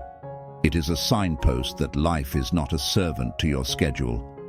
You are not its controller, but a traveler within it. A farewell is not a personal rejection. People come and go from your life, guided by their own needs, their own chapters. To read every departure as a personal dismissal is to place yourself at the center of a story that was never entirely yours to write. Sometimes goodbyes happen because someone else must explore a new horizon, respond to an inner calling, or follow growth that takes them elsewhere. Sometimes it's because the connection has simply fulfilled its purpose. Not because you weren't enough, but because its season ended. When you equate parting with being discarded, your heart grows guarded and resentful. But when you view it instead as transformation, you make space for appreciation. Appreciation for the shared journey. Appreciation for the lessons it carried. Appreciation for the courage to keep walking, now on different paths. Farewell isn't rejection, it's transition. And transition is at the heart of life itself. And hardship doesn't mean you've been cursed. Struggle is not a punishment. It's an unavoidable element of the human experience. To be alive is to be challenged, to be reshaped, to be deepened. When you treat every obstacle as a sign that life is working against you, you turn effort into agony. You shift from participant to victim. But the Stoics teach otherwise. They teach that setbacks are not merely blocks, they are training grounds, opportunities to cultivate resilience, inventiveness, composure, endurance, and grace. Every difficulty is not a curse, but an invitation to step into a more capable version of yourself, to think more wisely, to feel more fully, to live with greater intention than you ever did before. The mountain before you is not some punishment placed in your path, it's an invitation to rise. Look again. That's where the shift begins. Life unfolds through a series of events, delays, farewells, trials, surprises, setbacks, successes. Each arrives undefined, without inherent meaning, until you assign one. And that initial meaning you create. It may not be accurate. It might be shaped by old fears, familiar wounds, or unconscious patterns. But you're not locked into that first interpretation. You can take a pause. You can breathe. You can examine the moment anew. Ask yourself honestly, what actually happened? And what story have I layered onto it? You may come to see that much of your inner turmoil isn't born from the situation itself, but from the lens through which you viewed it. And if that's true, then you still hold the power to choose differently, to shift the story. This is the essence of Stoic freedom, the freedom to rewrite the internal narrative, to reshape how you relate to your experiences. Stoicism does not ask you to escape reality. It simply invites you to see reality with clear, undistorted eyes. It never asks you to pretend that sorrow is joy or that hardship feels good. Instead, it asks you to remove the dramatic stories that exaggerate your pain and replace them with interpretations grounded in truth, strength, and virtue. To reframe a moment is to reclaim the pen of your life story. It is to stop letting your knee-jerk reactions dictate the ending. But doing this well requires discipline. The mind moves fast. It wants to define things quickly, often with pessimism, often based on incomplete information. But discipline does not mean force. It means presence. It means being aware of when a narrative begins to take shape. I've failed. They've rejected me. I must be cursed. And then holding that thought up to inspection. Is this a fact? Or is it fear pretending to be truth? Is there only one possible meaning? Or could another explanation exist? With steady practice, you'll start catching these distortions earlier. You'll learn to interrupt them, to challenge them, to replace them with stories that ground you instead of unravel you. And with time, this becomes your reflex. You'll find yourself gravitating toward clarity instead of confusion, toward stillness instead of chaos, toward discernment instead of fantasy. In that habit of reframing lies serenity. Not because life stops throwing its curveballs, but because you no longer give away your inner calm to every twist and turn. You stop compounding pain with interpretation. You accept the reality of what is, and from there, you choose how to meet it. You begin to see delays as time's way of teaching endurance, goodbyes as transitions, not punishments, challenges as exercises in becoming who you were meant to be. You take a second look, you make a new choice, and in doing so, you realize that suffering does not have to sit beside you forever. Peace was never hiding in the outside world. It was waiting behind the stories you believed. So tonight, choose lucidity. Revisit your past with fresh eyes, not eyes of regret, not eyes of pride, but eyes of wisdom. Everything you've lived, every misstep, every moment of courage, every ending, every beginning brought you here. And here is good, here is essential, because here is the only place where new choices can be made. When Marcus Aurelius wrote his private reflections, he wasn't chasing fame or remembrance. He was writing to remind himself of one thing: your power lies within your own mind, not in external events. Accept this truth, and you'll discover your strength. Tonight, those words are no longer just his. They are yours. Yours to live. And how do you live them? Through repetition, through practice, in the quiet moments, in the difficult ones. When fatigue blurs your patience, practice. When fear rises like a tide and the path forward is uncertain, practice. When sorrow hits like icy waves, return to your center. Anchor yourself in what remains within your grasp. Begin again from there. This is the Stoic path, not distant, not emotionless, but profoundly human, because it refuses to let you fall into despair. It resists chaos, not by denial, but by standing firm in what cannot be taken. It shows you how to feel everything, yet remain tethered to reason. To allow life to leave its mark on you without letting it shatter you. You were never expected to steer every outcome. And yet, we resist this truth because the mind longs for control. It wants life to move in step with our desires, people to behave as we expect, timing to fit our preferences. And when life disobeys, when the unexpected intrudes, when people change course, when fortune turns cold, we feel deceived, as if life has broken an unspoken vow. But life never vowed control. It only promised experience. To insist on mastery over all things is to invite suffering. For control over everything was never yours to claim. What was given to you is the power to govern yourself. That is not only sufficient, it is immense. Stoic teachers and wise minds across ages have said the same. Your only true realm is your thoughts, your decisions, your actions. Everything else remains beyond your reach. And yet, from this small space, you can shape your entire life. For a life, when distilled, is nothing more than the sum of your decisions. And your character is formed by what you repeatedly think and do. Directing yourself is to steer the single element that influences everything, your reaction. You can't change the wind, but you can adjust your sails. You can't stop the storm, but you can choose whether to bend or stand tall. This is not weakness. It is the essence of enduring strength. Guard your thinking, for thoughts are the roots of all action. Actions repeated form habits.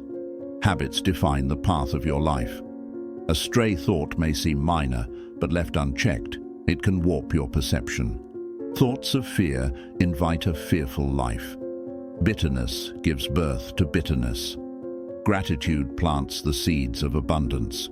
You cannot stop thoughts from surfacing any more than you can stop the wind. But you can decide which ones to nurture, which to release, and which to follow. This is the beginning of inner mastery, the ground from which everything else grows. Then, guide your decisions. Life will offer you countless moments beyond your control. But within each lies the chance to choose. Sometimes the decision is small, a word spoken with grace instead of frustration, an honest act instead of deceit, a refusal to quit when it would be easy. Other times, the stakes are high, a commitment to live by principle despite the cost, a choice to forgive when resentment tempts you, a stand you take even when fear beckons retreat. Each choice is a single strand, and together they form the weave of who you are. You cannot dictate what others do, but you hold full power over what you do. That is more than enough to shape the path of your life. Finally, steer your path. This does not mean scripting every move or guaranteeing each outcome. It means aligning your compass with your values and correcting course as the tides shift. A sailor has no dominion over the sea or sky, but he steers with what he can control. the sail, the helm, the direction of his vessel. Direction isn't about precision, it's about orientation. When you're clear on who you are and what you uphold, you carry an internal compass. You might be pushed off track, held back, or rerouted, but never completely adrift because you always know the path back. Without this clarity, you wander aimlessly, subject to fate's whims. With it, you remain upright, even through storm. All else is weather. This isn't dismissal, it's clarity. Life will offer sunshine and downpours, gains and losses, flattery and reproach. You can't block the rising winds or command the rain to cease. You can't hold back the seasons. Resisting this is useless. Embracing it is freeing. Harsh weather may come, but it only reaches your core if you open the gate. When you see that everything beyond you is weather, you stop reacting as if it's personal. The storm doesn't target you, it simply storms. The rain isn't punishment, it simply falls.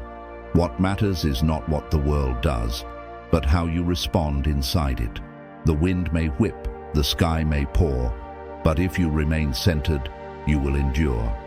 That's resilience, not freedom from pain, but the will not to bow beneath it, to stay anchored when the earth quakes, to steer by principle when the sky goes black, to remain composed when chaos tries to pull you under. Resilience isn't blind resistance, it's strength with flexibility. Just as trees sway with wind so they don't snap, a resilient soul bends without losing form. You might hurt, but you're not broken. You might fall, but you rise. You might lose much, but not who you are. This isn't gifted, it's built. No one starts with flawless discipline or perfect calm. They are developed by repetition, by effort, by the steady work of returning to what's within your reach and releasing the rest. Every time you choose not to rage against what you can't change, you grow. Every time you act from values, not emotion, you gain freedom. That choice becomes rhythm, rhythm becomes nature, and nature becomes your strength. Storms still arrive, but they won't undo you. And in this, the paradox appears. By giving up the fantasy of full control, you gain true command of yourself. By refusing to fight the weather, you preserve the energy to guide your own vessel. By narrowing your sphere of control, you deepen your calm. You weren't built to control everything. You were built to master yourself. That is sufficient. That is abundance. For in governing your own being, you realize nothing outside can truly dismantle you. As you lie here, allow these words to surround you like a warm shroud. Let them settle not just in your awareness, but in your breath, in your body, in your marrow. Let that quiet part of you that already knows exhale, rise before the world stirs. In this moment, everything you seek already lives within. This truth may be hard to embrace because the world conditioned you otherwise. Since childhood, you've been told you're lacking, taught to search outward for missing pieces to feel whole. You were led to believe that the next book, the next seminar, the next mentor, the next window of opportunity, or the next sudden insight would finally make you whole. So you trained yourself to look outward, not inward, to chase knowledge rather than practice the wisdom already residing within. But underneath all the conditioning and external noise lies one steady truth. What you've been searching for has always lived inside you. The resolve, the insight, the compass, the bravery. These are not treasures someone else can give. They are seeds buried in your own soul, waiting only to be cultivated through repetition and effort. You don't need one more book. Books can uplift, they can clarify, they can rekindle forgotten truths. But they cannot walk the road for you. Printed words remain idle unless you choose to live them. To treat books as replacements for action is to confuse the chart for the voyage. You can memorize every direction described, but until you move your feet, you remain exactly where you are. There comes a point when collecting knowledge becomes another mask for postponement, another excuse to delay the heavier task of embodiment. A new book may sharpen your vocabulary, but it cannot make you brave. Only you can nurture that by putting into practice what you already know. You don't need another instructor. Coaches, role models, and sages have value. They can highlight what matters. They can reveal blind spots. They can strengthen your resolve. But no teacher can carry your responsibility. To depend endlessly on guidance is to live as a permanent apprentice, always listening, never acting. The greatest teacher you have is life itself, the lessons born from trial, choice, and reflection in the real world. The insights that come from evaluating your own actions will teach you more than a lifetime of lectures. Eventually, you must stop waiting for direction and start living the wisdom already offered. The highest tribute to any teacher is not admiration, but implementation. You don't need another epiphany. The craving for breakthroughs is often just hidden restlessness. We hunger for a flash of change, a moment that will erase the struggle, a revelation that will bypass the journey. But life does not yield to spectacle. Real change tends to unfold slowly, quietly, built from countless honest choices made over and over. The shifts you're longing for rarely arrive like lightning. They take shape in the doing, in standing by your values even when it's hard, in returning again when you slip, in keeping the promise when no one's watching. If you're honest, you already hold enough wisdom. The path to peace, courage, and meaning is not a secret. What's missing isn't understanding, but repetition. What you need now is quiet. Quiet is not sloth, nor is it escape. It is the intentional slowing of your thoughts, a calming of the mental noise that blocks insight. In quietude, you stop reacting and begin observing. You become aware of the steady truths you've always known, but couldn't hear amid the distraction. Stillness is what lets you separate fear from wisdom, urgency from clarity, reaction from choice. It is the open clearing where the path once hidden becomes clear again. Without quiet, you're always racing, always scattered, always grasping. But in the presence of calm, you begin to realize that much of what you believed was missing has always been within reach. What you need is silence, not simply the absence of noise around you, but the stilling of the turmoil inside, the comparisons, the criticism, the nagging uncertainty. Silence is the space where you return to your center, where the deepest truths, those beyond words, begin to emerge. In that silence, you meet yourself stripped of pretense, with no roles to play, no image to maintain. At first, it may unsettle you, for silence brings into view all that you've tried to outrun. But if you stay with it, if you remain still, silence will also reveal strength, understanding, and peace. In that quiet space, you come to see that the answers you've been seeking were always waiting for you to listen. More than anything, you need unwavering devotion to living what you already understand. Knowledge that isn't lived is weight without purpose. It fills your head, but never reshapes your spirit. You already know that compassion is greater than cruelty, that calm outlasts haste, that self-discipline paves the way to freedom, that truthfulness liberates the heart, that thankfulness nourishes the soul. You already know that time is not infinite, that every decision builds your character, that living with integrity matters more than applause.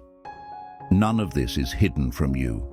The real question is not whether you understand these things, it's whether you act on them. Dedication is the link between knowing and becoming. Without it, wisdom stays idle. With it, wisdom becomes lived experience. To embody your principles, that is the task. Not tomorrow, when life feels easier. Not after you read one more article, take one more course, or hear one more inspiring tale. The work begins now. This moment is the only place where your life actually unfolds. Tomorrow is a mirage that keeps retreating. The habits you delay only tighten their grip the longer you wait.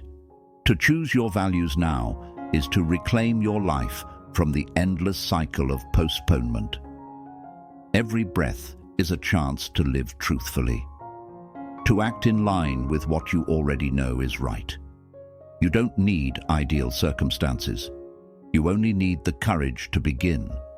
That willingness is liberation. Liberation from the lie that salvation is something you must chase. Liberation from the endless pursuit of more information. Liberation from the paralyzing thought that you're not prepared. You are ready simply because you exist. You are breathing. You hold values, even if you don't always meet them perfectly. And with every moment, you are offered the choice to come closer to them. Freedom doesn't mean a life without obstacles. Freedom means the power to choose your stance within them. You can't dictate what life hands you, but you can decide how you respond. That repeated decision is the core of living in alignment with your beliefs. This way is not the easy road. It asks more of you. It will challenge your limits. It will shine a light on your contradictions. But it gives something that no external source can grant: dignity, the quiet strength of living truthfully, the self-trust that comes from acting with integrity, the inner confidence of knowing that your actions reflect your values. This kind of dignity seeks no praise. It simply is, for it is its own reward. The silent confidence of someone who no longer postpones life, who no longer pursues illusions of fulfillment, who has realized that wholeness was always there to begin with. So, allow yourself to pause. Allow yourself to be quiet. And allow yourself to commit with unwavering strength to living in alignment with what you believe. You don't need to become someone new. You simply need to come back to who you are. You don't need to keep searching. You only need to start, not later, not someday, now. There will be moments when you forget. That is part of the human condition. Memory is delicate, and discipline is not a permanent state. It is a devotion renewed again and again.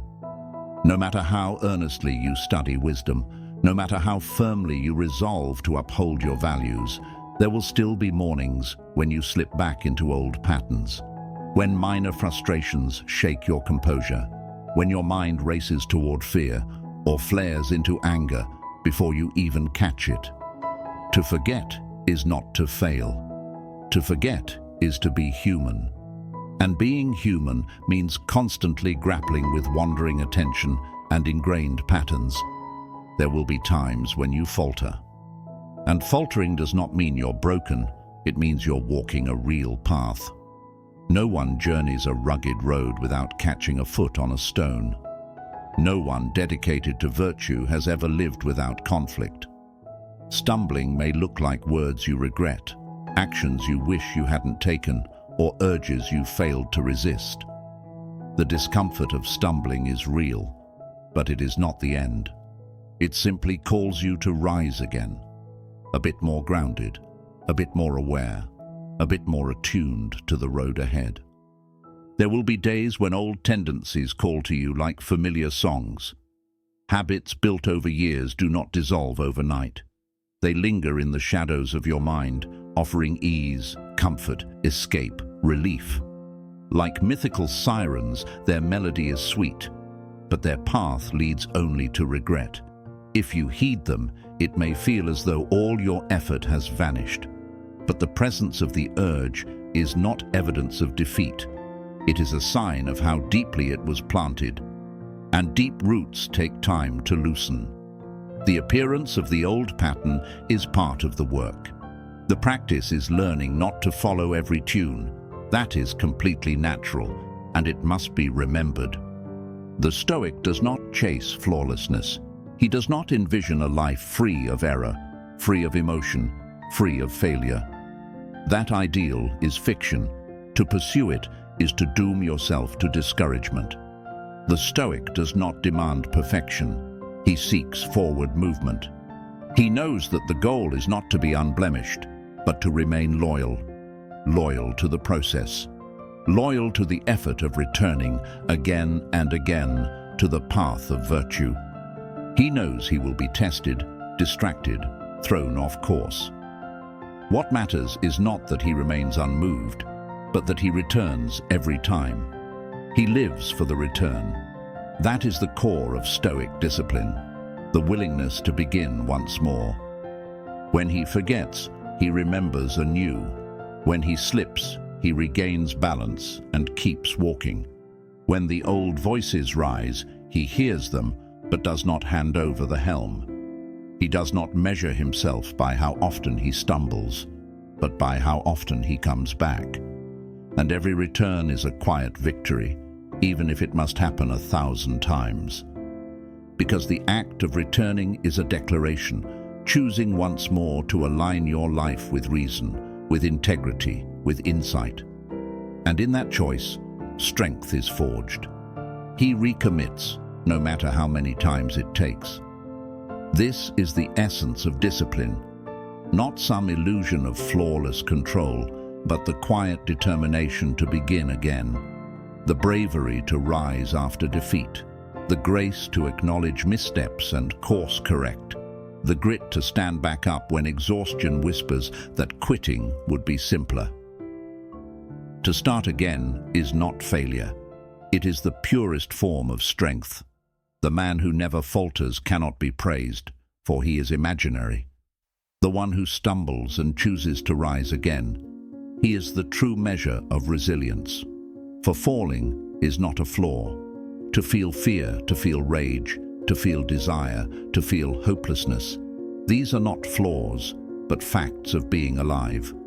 Acting on these feelings at times, being swept up by them, is simply what it means to live within uncertainty and strain. No wisdom, no philosophy, no discipline will remove this truth. The Stoics never claimed that you could be spared from weakness. What they offered was a way to respond when weakness emerges. They offered a framework for holding strength amidst imperfection, for standing tall even in struggle. Rising is the craft. To rise is to assert that the fall did not define you, to declare, I am not the misstep, I am not the lapse, I am not the moment I lost my way, I am the one who stands again. To rise is to shape failure into refinement, frailty into insight, hardship into depth. With every return, you demonstrate to yourself that you exceed the weight of what brought you down. Rising doesn't erase the descent, but it reshapes it. The fall becomes a chapter in the story of your endurance, evidence of your evolution. The rhythm of descent and ascent is the rhythm of existence itself. The cycle of winter fading into spring, of summer blooming then giving way to autumn. This is not just a pattern in nature, but a mirror of your own life. Nature falls and lifts in endless succession, and so must we. To demand that you never fall is to reject your nature. To accept the reality of falling and still resolve to rise, that is to live in harmony with the flow of all things.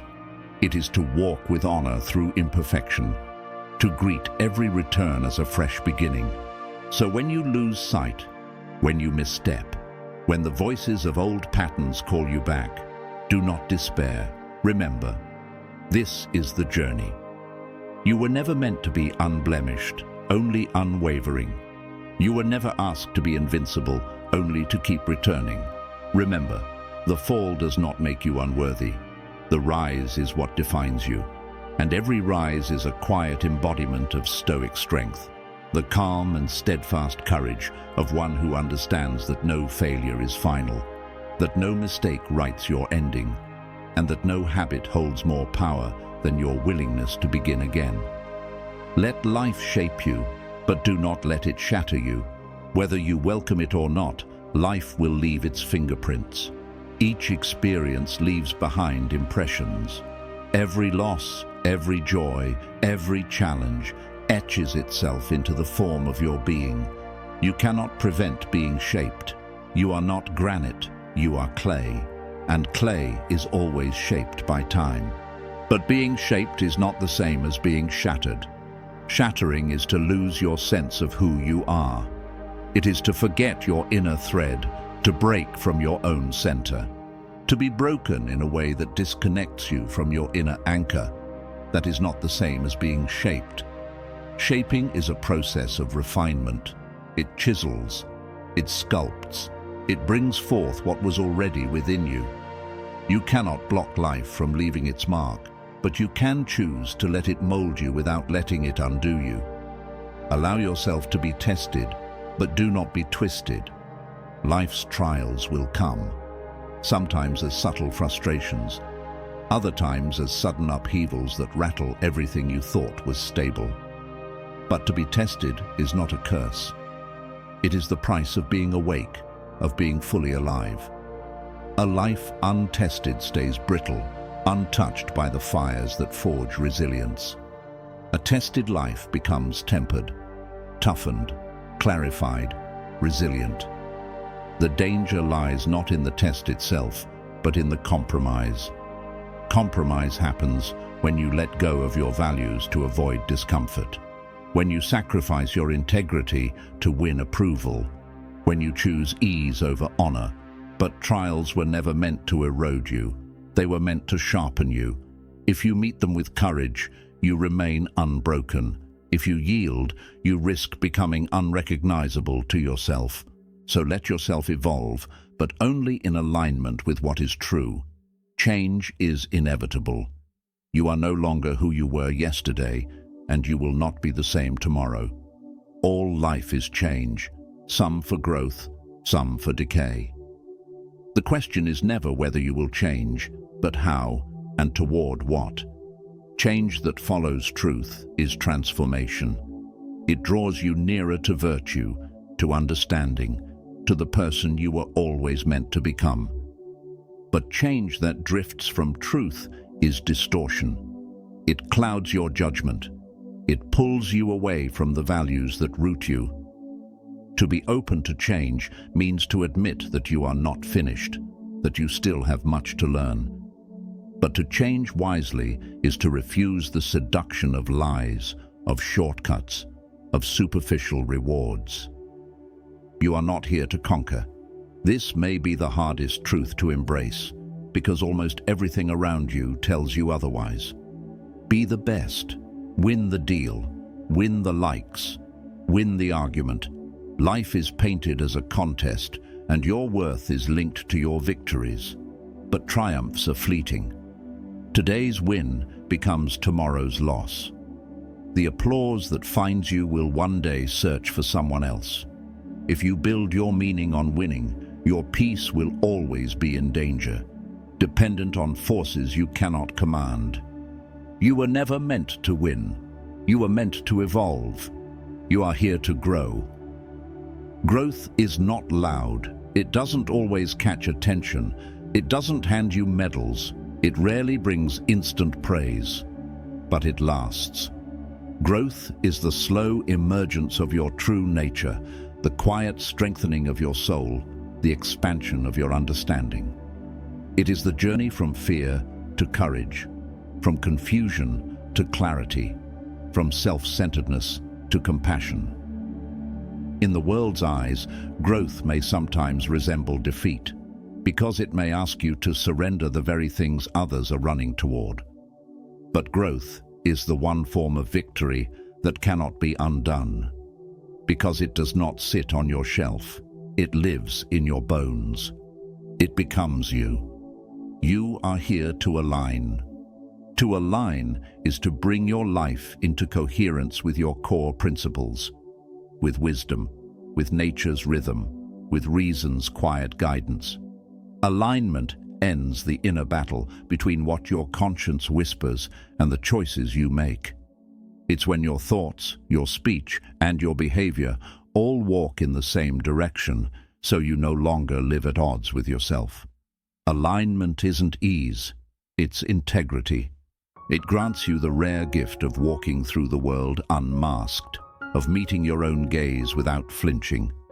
When you are aligned, even the simplest actions carry weight, because they echo with truth.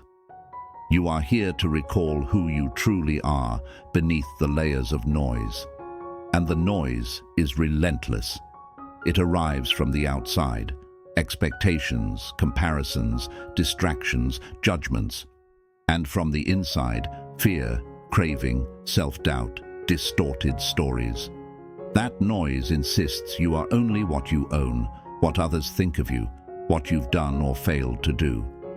But beneath all of it lies something quieter, stronger, your essence, the part of you untouched by praise or failure, the part that existed before the chaos and will endure long after it fades. To remember yourself beneath that noise is the great task of a lifetime. It's not about finding something new, but returning to what has always been present. It is the steady peeling back of illusion, the quiet rediscovery of dignity, of reason, of moral strength. And every time you act with integrity, every moment of quiet reflection, every time you stand firm when it would be easier to bend, you come closer to that remembrance, and in that return you find peace. Not the fragile comfort of outer approval, but the deeper peace of self-honesty and wholeness. So allow yourself to be shaped. Let experience test you. Let the world change you, but only in ways that draw you closer to what is true. Be moved, but not undone. Be challenged, but not made hollow. Be changed, but only in ways that deepen your virtue. You are not here to collect fleeting wins. You are here to evolve, to come into harmony, to remember your core. And when you forget, as you will, when the noise pulls you off course, come back. That return is the path. The real work is in the coming back, in choosing to rise rather than retreat, in choosing alignment over convenience, in choosing clarity over confusion. That choice is enough. A person who grows, who realigns, who remembers, they carry a strength untouched by chaos, by loss, by the loudness of the world. And that strength is what makes a life not merely survivable, but meaningful. So now, let your body soften. Ease the tightness in your jaw. Let your shoulders drop. Feel the ground below supporting you without asking for anything in return. There is nothing to chase right now, nothing to fix, only breath, only presence, only your spirit resting in what is true. Tomorrow will arrive with its trials, but that is not for now. Your only task here is to be still, to unclench, to dissolve resistance and let awareness flow in. This is Stoic sleep, not the absence of feeling, but the fullness of presence. Not an escape, but a return. This is your inner fortress. No matter your circumstances, no matter what unfolds beyond your control, this space within is sacred. Misfortune cannot touch it. The world cannot stain it. Guard it well. Live from this place, and you will never lose your way. The practice doesn't end. Even now, as your mind begins to soften and your body settles into deeper quiet, the practice continues. Not loudly, but with quiet force. You are not separate from it. You are the practice. You are the way forward. You are the guardian of your own peace. Allow it all to release. Let it unravel and surrender into stillness, not just for healing, but for renewal, to rise more centered, more aware, more unbound. Rest with the calm of a Stoic. Inhale with the focus of a philosopher. And when the morning comes, rise with purpose, with strength, with courage. You are already whole. You are already here, and you are already free. You've come further than you think. To be with yourself in silence, to stay anchored when your thoughts try to drift away, that is a powerful kind of strength. It doesn't shout. It doesn't look heroic. But in a world afraid of quiet, your stillness becomes an act of defiance, a gentle, unwavering one. Now I ask you to visualize something. If your eyes aren't yet closed, let them gently close. Picture yourself in an open, boundless space. Twilight has just settled. The sun has slipped beneath the edge of the earth. There's no rush, no pressure, only breath, atmosphere, and the solid presence of your being. You are not alone. Scattered around you, at a distance, stand silent witnesses. Marcus Aurelius, Seneca, Epictetus. They do not speak. They do not scorn. They simply observe. You are not beneath them. You walk the same road. They are not idols. They are evidence of what becomes possible when one lives by timeless principle. Here, in this space, you are safe. Not because life is easy, but because your mind is clear. There's nothing to repair here, nothing to earn, only a quiet invitation to look, truly look, to see yourself just as you are, to notice the thoughts you've carried, and to release what no longer needs to stay. Ask yourself now, what are you carrying that weighs you down? The very act of asking opens a stillness within, a pause where you can gently turn inward and observe. We often haul burdens we've forgotten we picked up, dragging them behind us as if they define us. But the true weight is rarely the burden itself. It's the grip we keep on it, unexamined, unspoken. To ask what's weighing you is to cast light into the unnoticed corners of your mind. What has stayed in shadow becomes visible. And just like that, the weight begins to lift. Because to name something honestly is to take a step toward liberation. And honesty is the seed of all freedom. Say it to yourself now, without judgment. Is it fear? Fear of what might unfold, what could be lost, how the future could twist beyond your plans. Fear is common, the unknown is vast, and the mind often colors its empty canvas with its darkest shades. Or is it remorse, the quiet ache of past decisions, the sting of words you wish you'd spoken or hadn't, the regret of paths not taken, chances left behind? Perhaps what lingers is anger, a slow burn of injustice, a wound still open, a betrayal that carved too deeply. Or is it envy, that quiet bitterness that compares and calculates, whispering that your life lacks simply because someone else's appears full? Each of these emotions can linger. They cloud your clarity. They alter your view of the moment you're in. Now ask the question that changes everything. Is this within my control? This is the cornerstone of the Stoic mind, the defining boundary. It splits all things into two domains, what belongs to you and what does not. Fear may be present, but can you command the future? Not fully. What you can do is prepare for it. You may act with wisdom, but the course of events remains outside your command. Regret may echo from the past, but can you travel back and change what was? You cannot. What you can do is take its lesson, offer sincere amends, and choose to live more rightly now, for the past is fixed, unalterable. Anger might flare in reaction to another's behavior, but are there decisions within your grasp? They are not. You may respond with integrity, you may create healthy limits, but their will is not yours to govern. Jealousy may sting as you witness someone else's success, but can you determine their circumstances or rewrite their journey? You cannot. What you can shape is how you meet your own life, how you walk your path, how you use your time and your choices. Can I respond with reason? This is the second essential question. Not all that lies beyond your grasp must be discarded.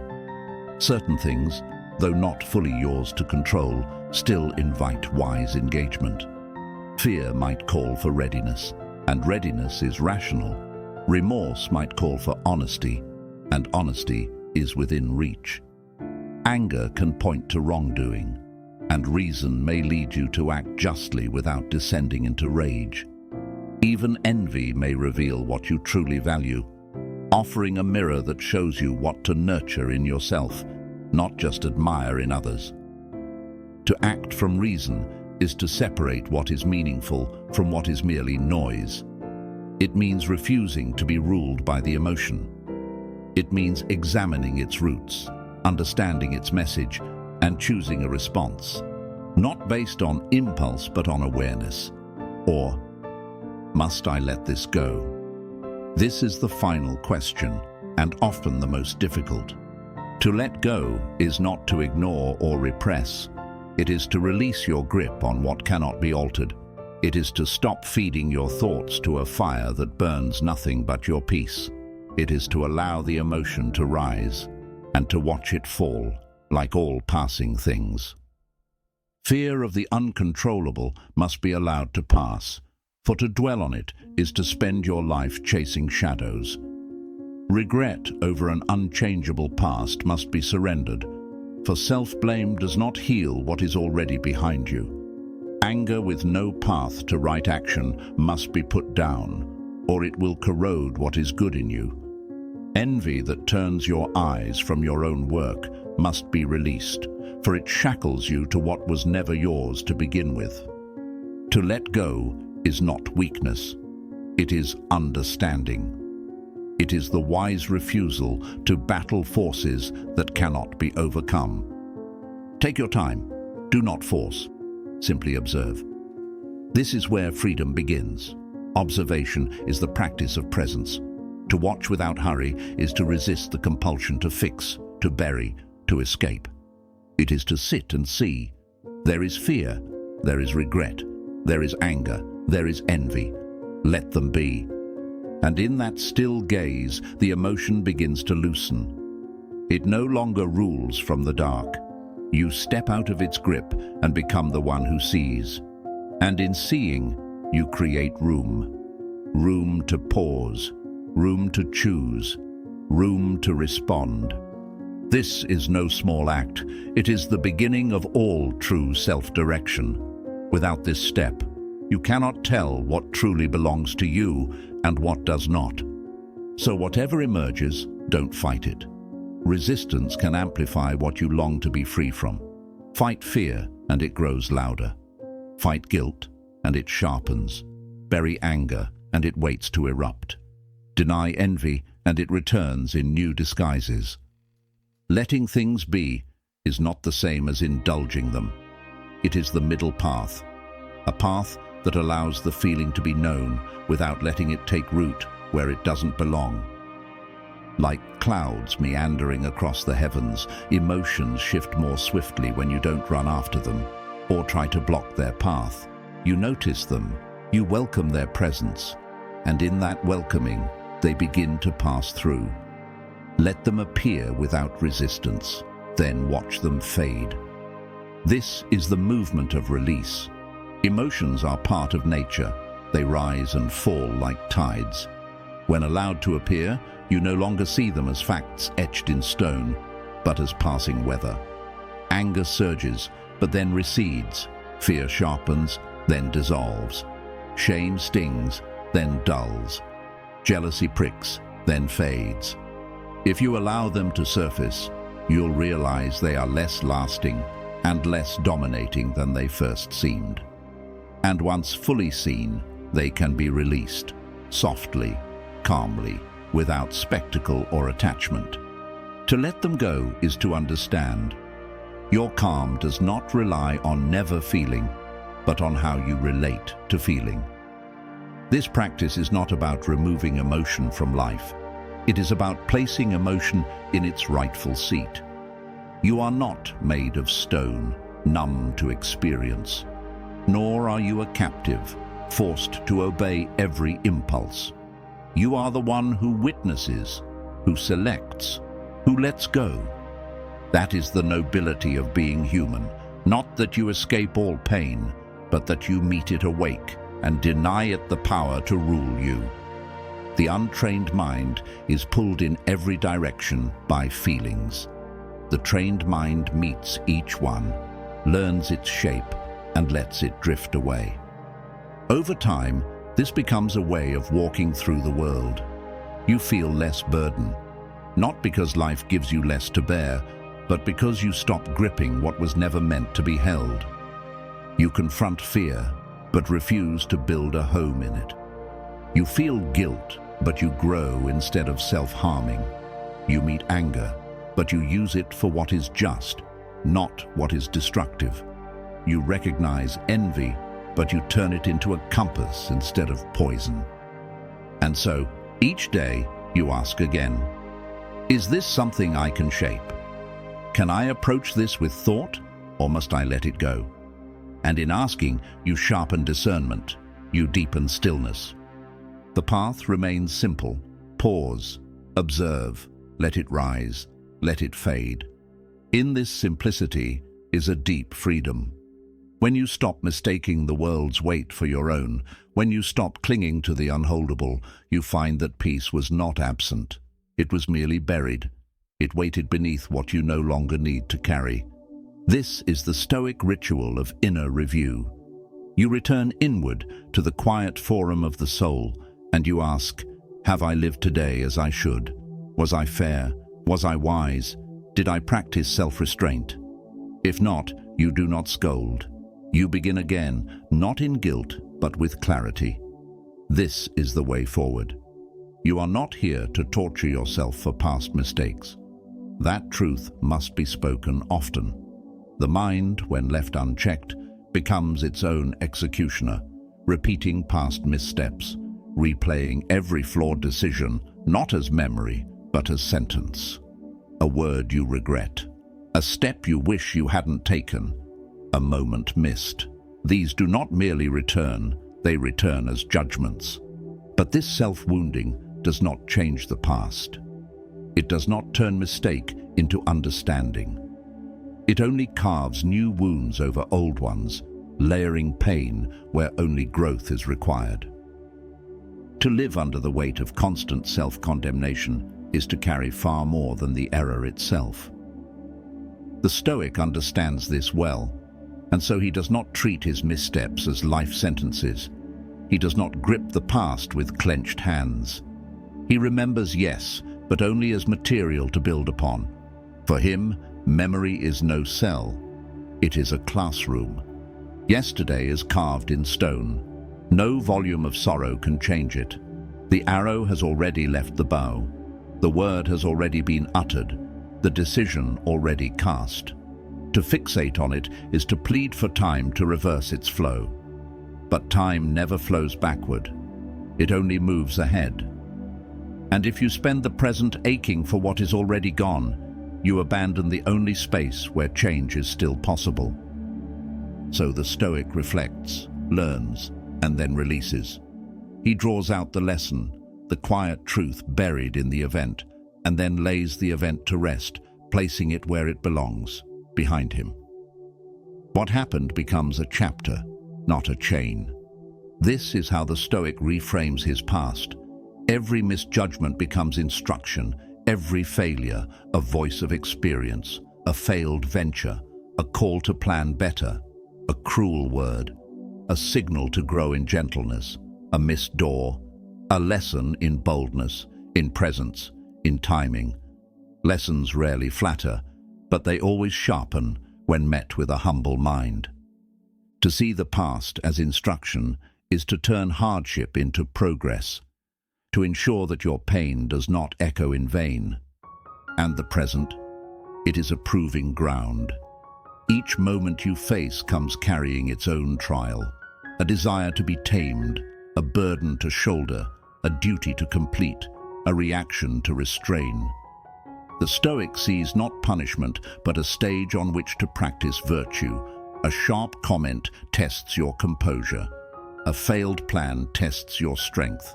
A heartbreak tests your perspective. These are not curses, they are calls. Life is not a foe looking to break you, but a furnace revealing what you are made of. Just as fire does not resent iron, yet makes it stronger, hardship is not personal. It is formative.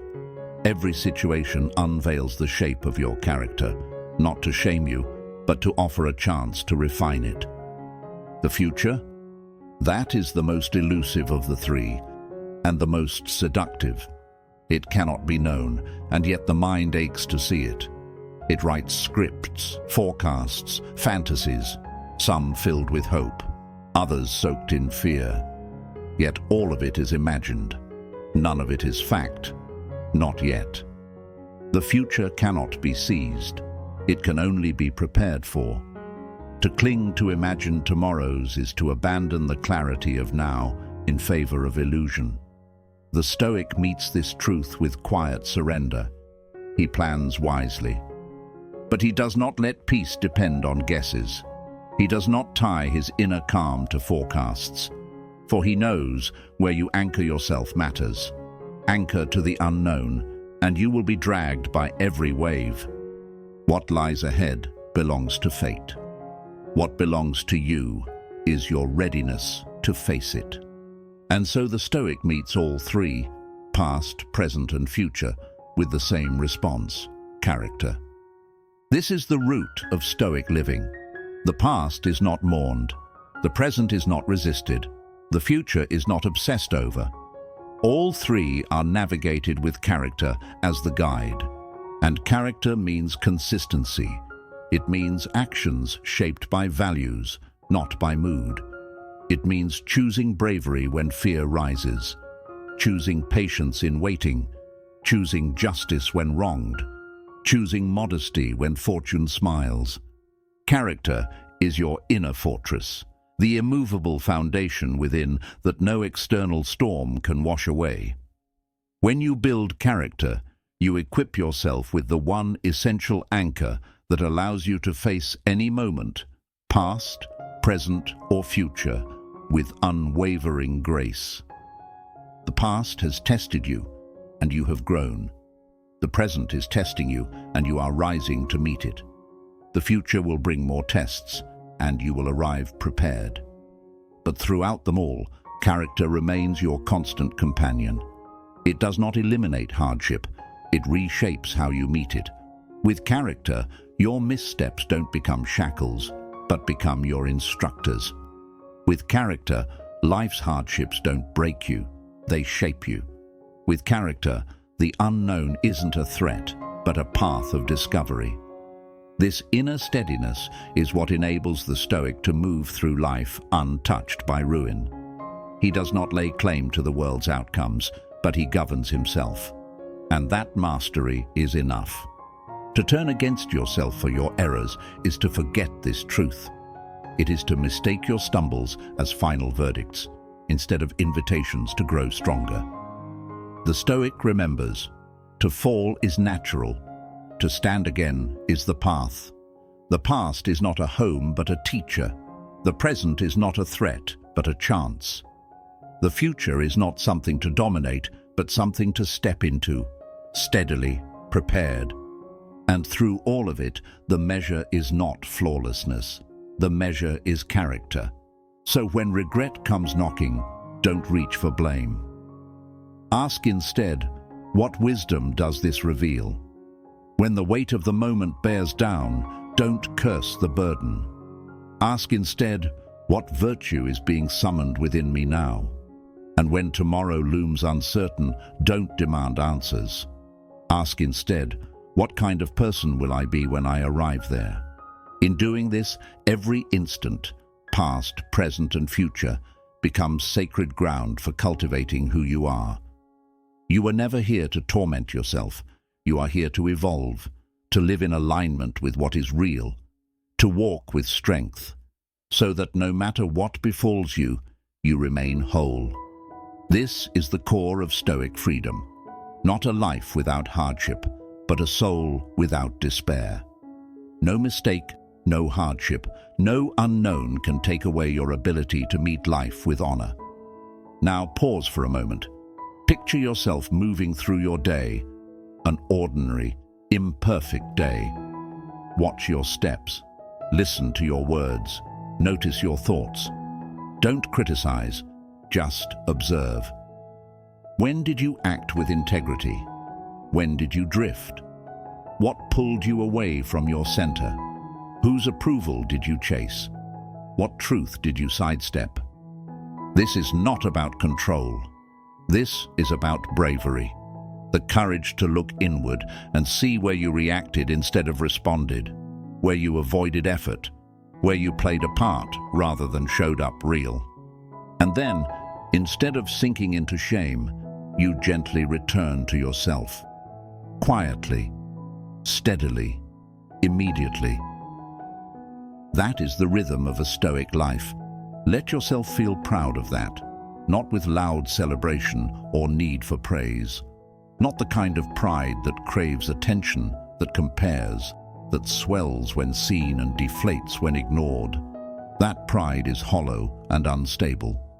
It relies on superiority and constant applause. It flatters the ego but leaves the spirit hollow. The pride you're called to feel tonight is something else entirely, deeper, steadier, freer. It does not come from being ahead of others, but from being aligned with yourself. It is the quiet honor of choosing the harder route, the one marked by awareness and self-discipline. This is the path that nurtures true strength, not for show, but for authenticity. You are engaging in the practice. That word is important. To practice means to embrace the journey, not chase flawlessness. It recognizes that missteps are not failures, but ingredients in the process. It values persistence more than perfection, movement more than milestones. Too often we judge ourselves by outcomes, by what was achieved, whether it went well, whether others applauded or turned away. But practice redefines the lens. What matters isn't a spotless performance, but whether you stepped into the arena sincerely. Did you try to understand yourself better?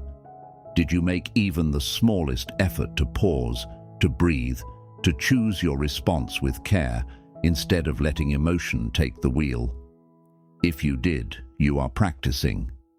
And practice is the ground where growth takes root. Each small act of effort slowly builds your foundation, even if no one notices. You are opting for awareness instead of instinct. Instinct, left untended, becomes a reactive loop, instant, automatic, unthinking. It burns hot with pride, insecurity, or old pain. It may feel powerful for a second, but it often leaves you with regret. Reflection is different. It takes discipline. It requires you to pause, to introduce a moment of stillness between what happens and what you do next. In that pause, you're not just feeling, you're choosing who you wish to become. That space is where real freedom begins. It frees you from the cycle of unconscious reaction and gives you the dignity of considered response. Reflection won't always make things easy, but it will make them real. It allows you to act from principle rather than emotion. And every time you choose this path, you're reinforcing something unshakable within yourself. That's a source of real, quiet pride. You're also choosing to remain here, fully present, instead of running away. Escaping takes many forms: scrolling endlessly, numbing with pleasure, burying yourself in noise, pretending not to care. The world gives you 1,000 ways to look away, and they promise comfort. But they don't offer peace, because they delay the work of being with what's real. Presence is harder. It demands that you stay where it hurts, that you acknowledge your discomfort, that you stop hiding from what needs your attention. But presence also delivers something far greater than escape ever can: peace. It brings you face to face with life, not your projections or your fears, but the truth of things. Presence teaches you that even what hurts can be held, that pain can teach, and that imperfection doesn't exclude you from wholeness. Choosing to stay is an act of courage. It honors the full experience of being alive. It makes you strong. Not the kind of strength that shouts, but the kind that stands quietly, unshaken. Strength is not about having no pain. It is about staying open within the pain, remaining steady when everything shakes, responding with care when others lash out. That kind of strength isn't about control or power. It's about staying rooted when the winds blow. When you choose to reflect instead of react, to stay instead of flee, you build that strength. The strength of knowing who you are. The strength of remaining aligned with your values under pressure. The strength of being able to rely on yourself when things fall apart. That is freedom. Freedom is often mistaken for doing whatever you please, whenever you wish. But that isn't liberty. It's just desire masquerading as choice. Real freedom is found in discipline. It's the capacity to respond thoughtfully instead of being ruled by urge. It's acting with integrity instead of bending under pressure. It's choosing to meet life as it is, instead of hiding in fantasy. This kind of freedom isn't something that can be handed to you. It isn't granted. It can't be stolen. It's something only you can build, slowly, patiently, inwardly. Each moment you pause instead of reacting, each decision made with intention, each time you align with your principles, you carve this freedom deeper into your being. And the more you cultivate it, the less you rely on outcomes, approval, or control. Let yourself take pride in that, quietly, fully. Not the loud kind of pride that seeks attention, but the soft-rooted pride of living in harmony with your highest self. It doesn't need to be flaunted. It's already whole. It's the feeling of walking the right path, even when no one is watching. The quiet honor of choosing virtue, not for praise, but because it's true. And unlike pride that separates through comparison or ego, this kind of pride connects. It makes you more present, more kind, more real. The path is ongoing. You will falter. You'll slip into old reactions, avoidance, distractions. But every time you come back to awareness, every time you recommit, you affirm your capacity to grow. You show yourself that the past doesn't hold you, that change is always possible, that you can become more grounded, more awake, more free. And every return is worth honoring. Not because it makes you flawless, but because it makes you earnest, because it reflects effort, constancy, and intention, the true signs of resilience. So tonight, as you settle, hold this sense of dignity close. Not as a shield, but as a quiet light. Let it remind you that you are choosing something few choose, that you are cultivating strength not for show, but for truth. Let it remind you that freedom is not a future gift. It is something you are building already, moment by moment, choice by choice. And when a new day begins, carry that pride with you, not as superiority, but as certainty, as calm, as a flame that doesn't flicker with the wind. Now bring your attention back to the breath. Slow it down. Let it even out. Inhale gently. Hold. Exhale with ease. Again. Each breath a reminder that this body, this awareness, this present moment, these are instruments, not obstacles. And you are here to use them with care, to steer them toward what is good. Picture now someone in your life who stretches your patience, who tests your principles. Let the discomfort arise. Don't turn away. Observe. Feel what surfaces, and then ask, what in this is under my control? What belongs to me? What doesn't? Release your demand that they change. Let go of the idea that your value depends on their validation. Drop the urge to win, to argue, to be understood. Keep only what aligns with reason. Speak with integrity. Act with fairness. And then let the rest go.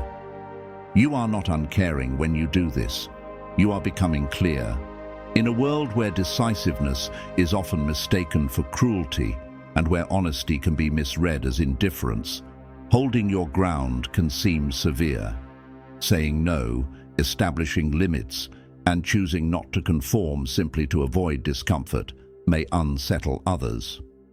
But setting boundaries is not unkindness.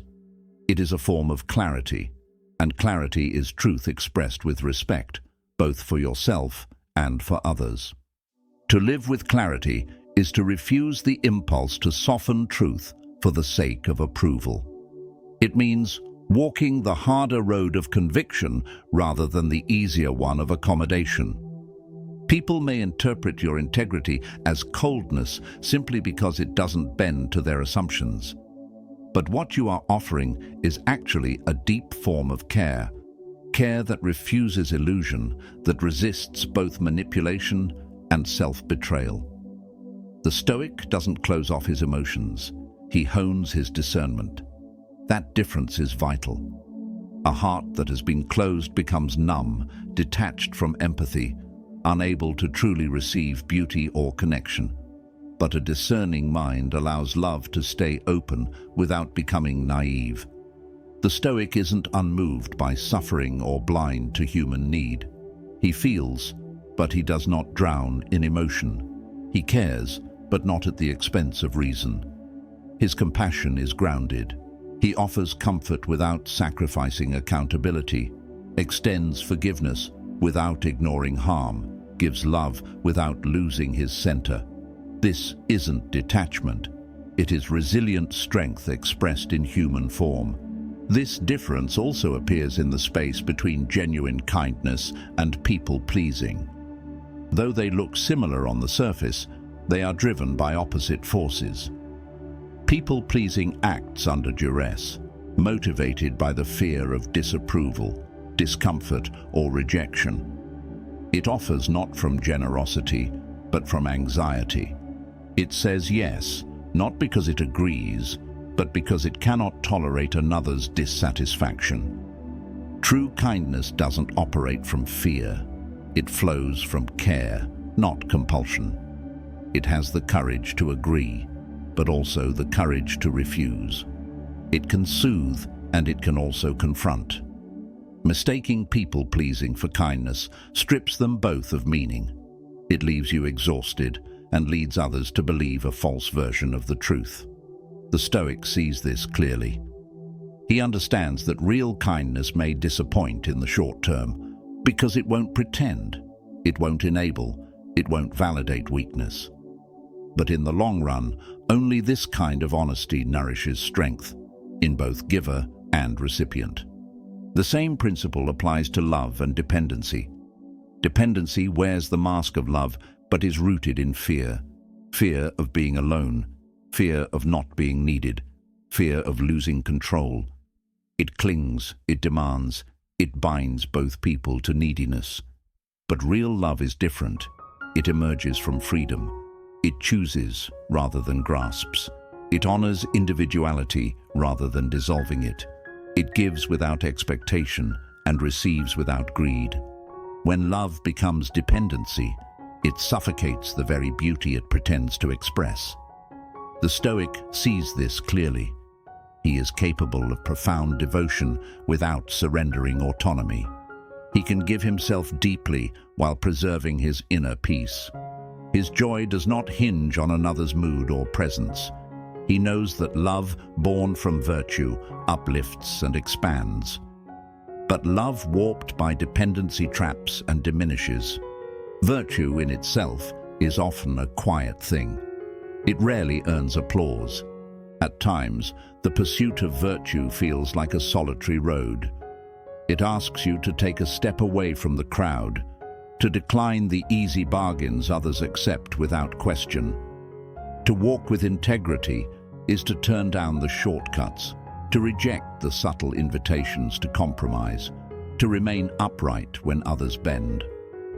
The world often misreads this stance. It sees pride where there is principle, aloofness where there is discernment. But this isn't distance for its own sake. It's lucidity. And though this lucidity may feel isolating, it is not barren. Within it resides the quiet fellowship of your own moral compass, the steady presence of a self that knows it's acting in alignment with what is right. The cheers of the many may be absent, but the quiet nod of your conscience remains, and that is a deeper, truer companion than passing approval ever could be. The Stoic understands that the way of virtue can seem lonely, but it is never hollow, because to live in harmony with virtue is to live in tune with the cosmos itself. True loneliness comes not from solitude, but from disconnection, from being cut off from meaning, truth, and belonging. But virtue reconnects. It is the thread that ties you to the larger fabric of life, the order that surpasses personal desire. When you live from principle and wisdom, you discover a sense of belonging that transcends company. You might walk the streets with no one beside you, yet carry within you the presence of wisdom, of all those who came before you and walked the same path. You are never truly solitary when you live in integrity, for you are walking with truth itself. This road demands courage. It's far simpler to dull your heart, to seek comfort in the approval of others, to blur love with dependency and lose yourself in another's shadow. These choices ask little of us. They are reactions, not efforts. But clarity is different. It demands vigilance. It asks you to stay awake, to question yourself each day. Are your actions born from fear or from care? Is your generosity real or is it compliance? Is your love a gift or a tether? To live this way is to embrace discomfort. It means being willing to be misunderstood, to be misread, to be seen as distant when you are, in truth, devoted. It takes resolve to stand firm when others yield. It takes grace to admit when you've missed the mark, because you will. Everyone does. Even the Stoics faltered. Even they acknowledged inconsistency, struggle, and failure. What sets the Stoic apart is not flawlessness, but faithfulness. Not in never straying, but in returning each time to the way. Again and again, he recalibrates, not against perfection, but against one guiding question. Am I living in alignment? With reason, with virtue, with what I know to be right? If not, he adjusts. He evolves. And in doing so, he remains open, never brittle, never self-righteous, never closed. To those outside this path, your clarity may still look cold. They might notice only the refusals, the limits, the firmness, and miss the compassion that fuels them. They may not grasp that it often takes more courage to say what is hard than to speak what soothes. They might not realize that allowing someone their autonomy is a far greater act of love than clinging to them out of insecurity. But the Stoic does not perform for appearances. He lives by what is real, even if it's misinterpreted, even if the world mistakes his strength for sternness. His warmth isn't always soft, it is resilient. It is found in his willingness to do what is just, to offer care with discernment, to love without possession. And that, more than sentimentality, is what the world truly needs. Not more guarded hearts, but hearts that are strong enough to stay open. The world is not starved for more people who have shut down their hearts just to make it through. What it needs are those with hearts still open, yet guided by discernment. Those who can love without being bound, offer kindness without fear dictating their actions, and stand on principle without falling into pride. This is the model the Stoic presents. Not an easy route, but an essential one. Because when clarity is absent, Kindness can erode into frailty. Love can warp into control, and virtue can ring hollow. But with clarity, each regains its true nature. So remind yourself, this is not coldness, it is clarity. And clarity is a gift, not only to yourself, but to everyone you encounter. It shields you from betraying your values, and it spares others from living within comforting lies. It grants you the ability to love with honesty, to act with fairness, to live with fullness. It may place you on a quieter path, away from the approval of the many, but it will never leave you hollow. Because clarity brings you into alignment with virtue, and virtue is the most enduring companion one can ever have. Now, bring to mind a future trial, a setback, a sorrow, a loss, not to dread it, but to train for it. This is premeditatio malorum, the Stoic practice of foreseeing misfortune, not to become cynical, but to become steady. Picture it clearly. If you stumble, if you're judged unfairly, if something dear falls apart, what then? Will you unravel? Or will you return to the foundation within? Take a breath and affirm, this too is part of life's design. I will face it with honor. This is the strength you are cultivating, not bravado, not resistance, but a calm and grounded readiness. The kind that doesn't demand control of the future, only loyalty to your principles. You don't need certainty to stand firm. You only need to be rooted in your values. As you sink deeper into stillness now, allow the inner chatter to soften. You are not your thoughts. You are not your history. You are not your hurt. You are the awareness beneath it all. The one who sees, who decides, who returns to the path. Quietly, repeatedly, without drama, without noise, with quiet dignity. There is nothing left to chase tonight, nothing left to grasp, nothing left to prove. The striving, the pushing, the desperate attempt to force life into shapes it never agreed to, all of it dissolves now, and what remains is uncomplicated. So simple, in fact, that the restless mind may struggle to recognize its value. Your breath, your spirit, your reason, that has always been enough. It always will be. To truly see this is to step out of the endless storm of wanting and into the peace of simply being. It is to understand that the race you've been running had no prize at the end, because what you were seeking was never out there. It has always lived within you. We spend so much of life clinging to things we believe will complete us. Possessions, status, approval, affection. Each one whispers the promise of stability, of wholeness, of peace. But everyone eventually slips from our hands. Objects age, triumphs fade, relationships shift, praise quiets. Everything we thought permanent reveals its impermanence. And so we reach again, chasing another mirage, another dream, another hope to hold. But in this stillness, that endless reaching falls away, and we see clearly what remains. There is nothing left to cling to, because nothing outside yourself could have ever truly secured you. The security you sought was always within your own capacity, to breathe, to reflect, to live according to reason. Control is yet another illusion we chase. We plan, plot, and strive, attempting to master every variable of life as though certainty could be bought by effort. But control is always partial, always fleeting, always just beyond our grasp. The truth is, life does not bend to our will. It unfolds according to forces larger than us. To believe we control it is to exhaust ourselves in endless struggle, fighting against what cannot be changed. Tonight, let that struggle fall away. Accept what is, without resistance, without demand.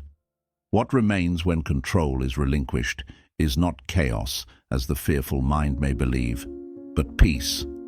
The peace of ceasing to battle against what cannot be conquered. the peace of turning inward to the domain that has always belonged to you, your breath, your soul, your reason. And what of becoming?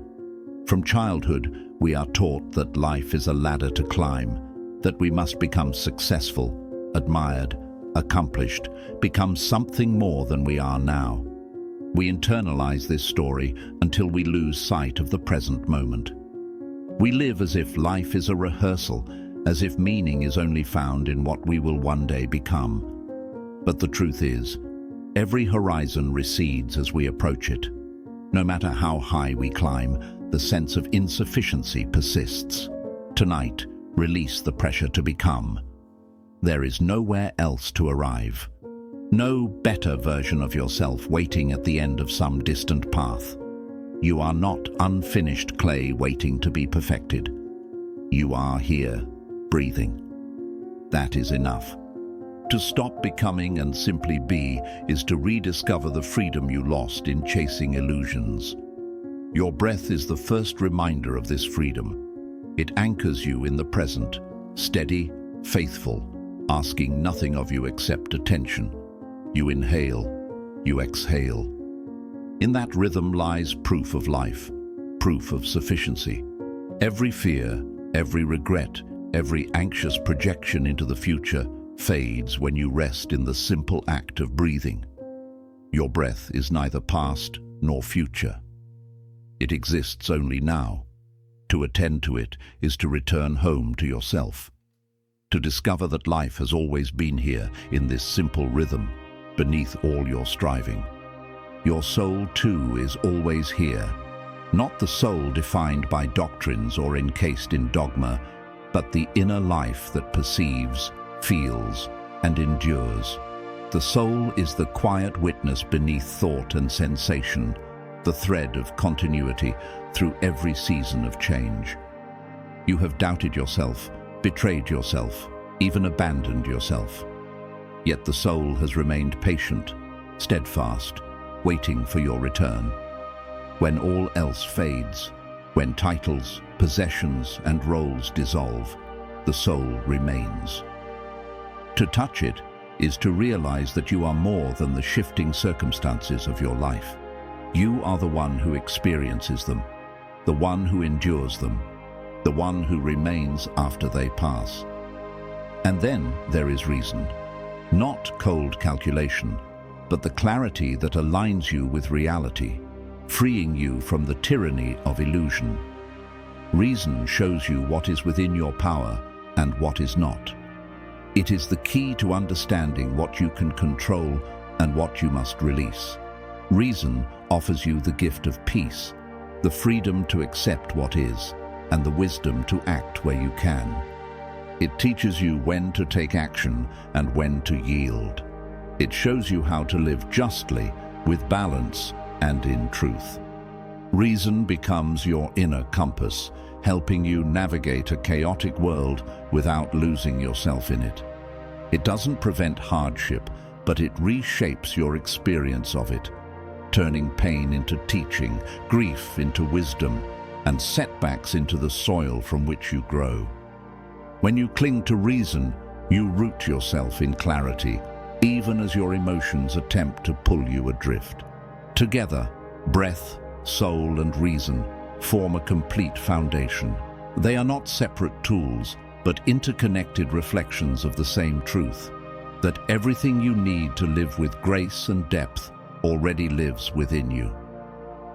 Breath draws you back into the now. Soul reminds you of what endures beneath every change, and reason offers a steady light to guide your steps. When this becomes clear, the search for something external to complete you falls away. You realize that you were never deficient, only distracted. The world will try to make you forget. It will dangle new cravings to chase, new anxieties to fuel, new ideals to measure against. It will murmur that you are incomplete until you buy more, prove more, become more. But tonight, you pierce through the illusion. You see that the cycle of chasing has never brought peace, only weariness. The serenity you longed for was always here, resting beneath the noise, in the quiet ease of simply being. This realization doesn't make life shallow or inactive, it deepens it. When you're no longer chained to control or obsessed with improvement, you can move through life freely, guided not by fear, but by love. You can strive not to prove your worth, but to embody it. You can build relationships not to fill emptiness, but to share abundance. Actions rooted in inner sufficiency feel lighter, clearer, and more real than those driven by inner need. So tonight, you surrender. You loosen your grip. You stop forcing, stop chasing, stop shaping yourself into something else. You return to what remains, your breath, your soul, your reason, and you understand it is enough. It has always been enough. You see that meaning is not some distant treasure to be uncovered, but something you create in every breath, every choice, every alignment with your own values. You recognize that the deepest task in life is not accumulation, but return. Not to build endlessly, but to come back again and again to the quiet essence of your being. Tomorrow, the world's noise will rise again. Distractions will pull, pressures will return, and illusions will whisper. But in this moment, wrapped in stillness, you remember. And in that remembrance, you are free. Now, allow silence to expand. Let it move across the room, over your skin, into your thoughts. Resist the urge to break it with commentary, with explanation, with sound. Silence is not void, it is presence. It is the floor beneath all that speaks. It is the spaciousness where life truly breathes. When you let it deepen, you find that silence has substance. It has weight, warmth, even rhythm. It's not an absence to run from, it's a presence to enter. Like wading into calm waters, ease yourself into it. Let it support you. Let it surround you with something vast, ancient, and unwavering. You are not lost within it. In silence, you are home. We often confuse stillness with a void. We think that if no words are spoken, then nothing meaningful is unfolding. But in truth, the most profound insights emerge from silence. Language can guide us toward them, but it cannot contain them. A seed germinates quietly beneath the earth. The constellations shift without sound across the heavens. The truest parts of another soul are often revealed not in speech, but in the quiet pauses between it. Silence is never vacant. It brims with reality, with meaning, with presence. To step into silence is to return to what is most essential. To realize that beneath the chatter of thought and the chaos of the world, a deeper stream is always moving. There is no need to fill the gap. That is the great challenge for a mind that has grown accustomed to noise. We are taught to occupy every second, to pack every space with action, to smother stillness with stimulation. We scroll, we speak, we consume, we plan, as though quiet were a threat to be avoided.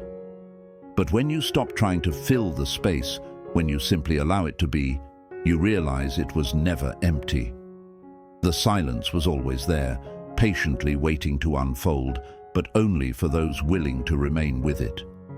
To abide in silence is to have faith in it, to trust that your life does not need constant input to be valid, that your safety does not depend on continuous affirmation. Within silence, you discover that you are already whole. Dwelling in silence is not withdrawal from life. It is a deeper immersion into it. Noise disperses your focus. Silence gathers it. Noise pulls you outward. Silence draws you inward. Noise stirs the surface. Silence calms the depth. In stillness, details once ignored begin to reveal themselves.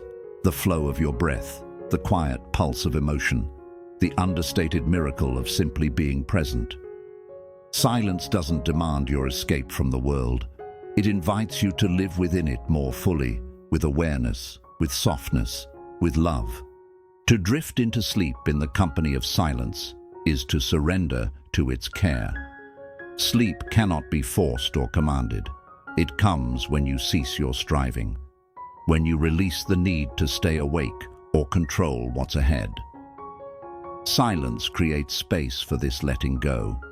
It softens your body, settles your thoughts, and reminds you that rest is not a prize for productivity.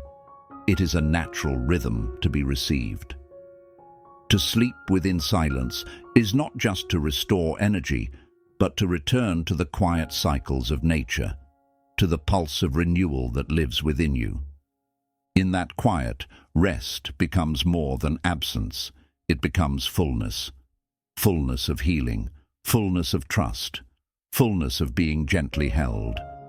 And when morning breaks in silence, the world feels fresh again. The light has not yet been dulled by noise. The air itself feels new, and you can sense the clarity of the day in your breathing. Beginning the day in silence lets its calm accompany you into the unfolding hours. Before the busyness begins, before voices rise and schedules demand, you carry with you the stillness beneath it all. Silence is no longer a place you visit. It becomes something you bring along. Even in loud moments, you can return to it. Even amid disorder, the quiet within you remains. To awaken in silence is to step into the day with peace, with steadiness, with the deep knowing that tranquility is always within reach if you are willing to return to it. For silence unmasks what noise conceals. In sound, we often hide from our wounds, from our desires, from our fears. But silence strips away the facade. It reflects us back to ourselves, our longings, our strength, our pain. It doesn't let us look away. And in doing so, it becomes not an escape, but a mirror.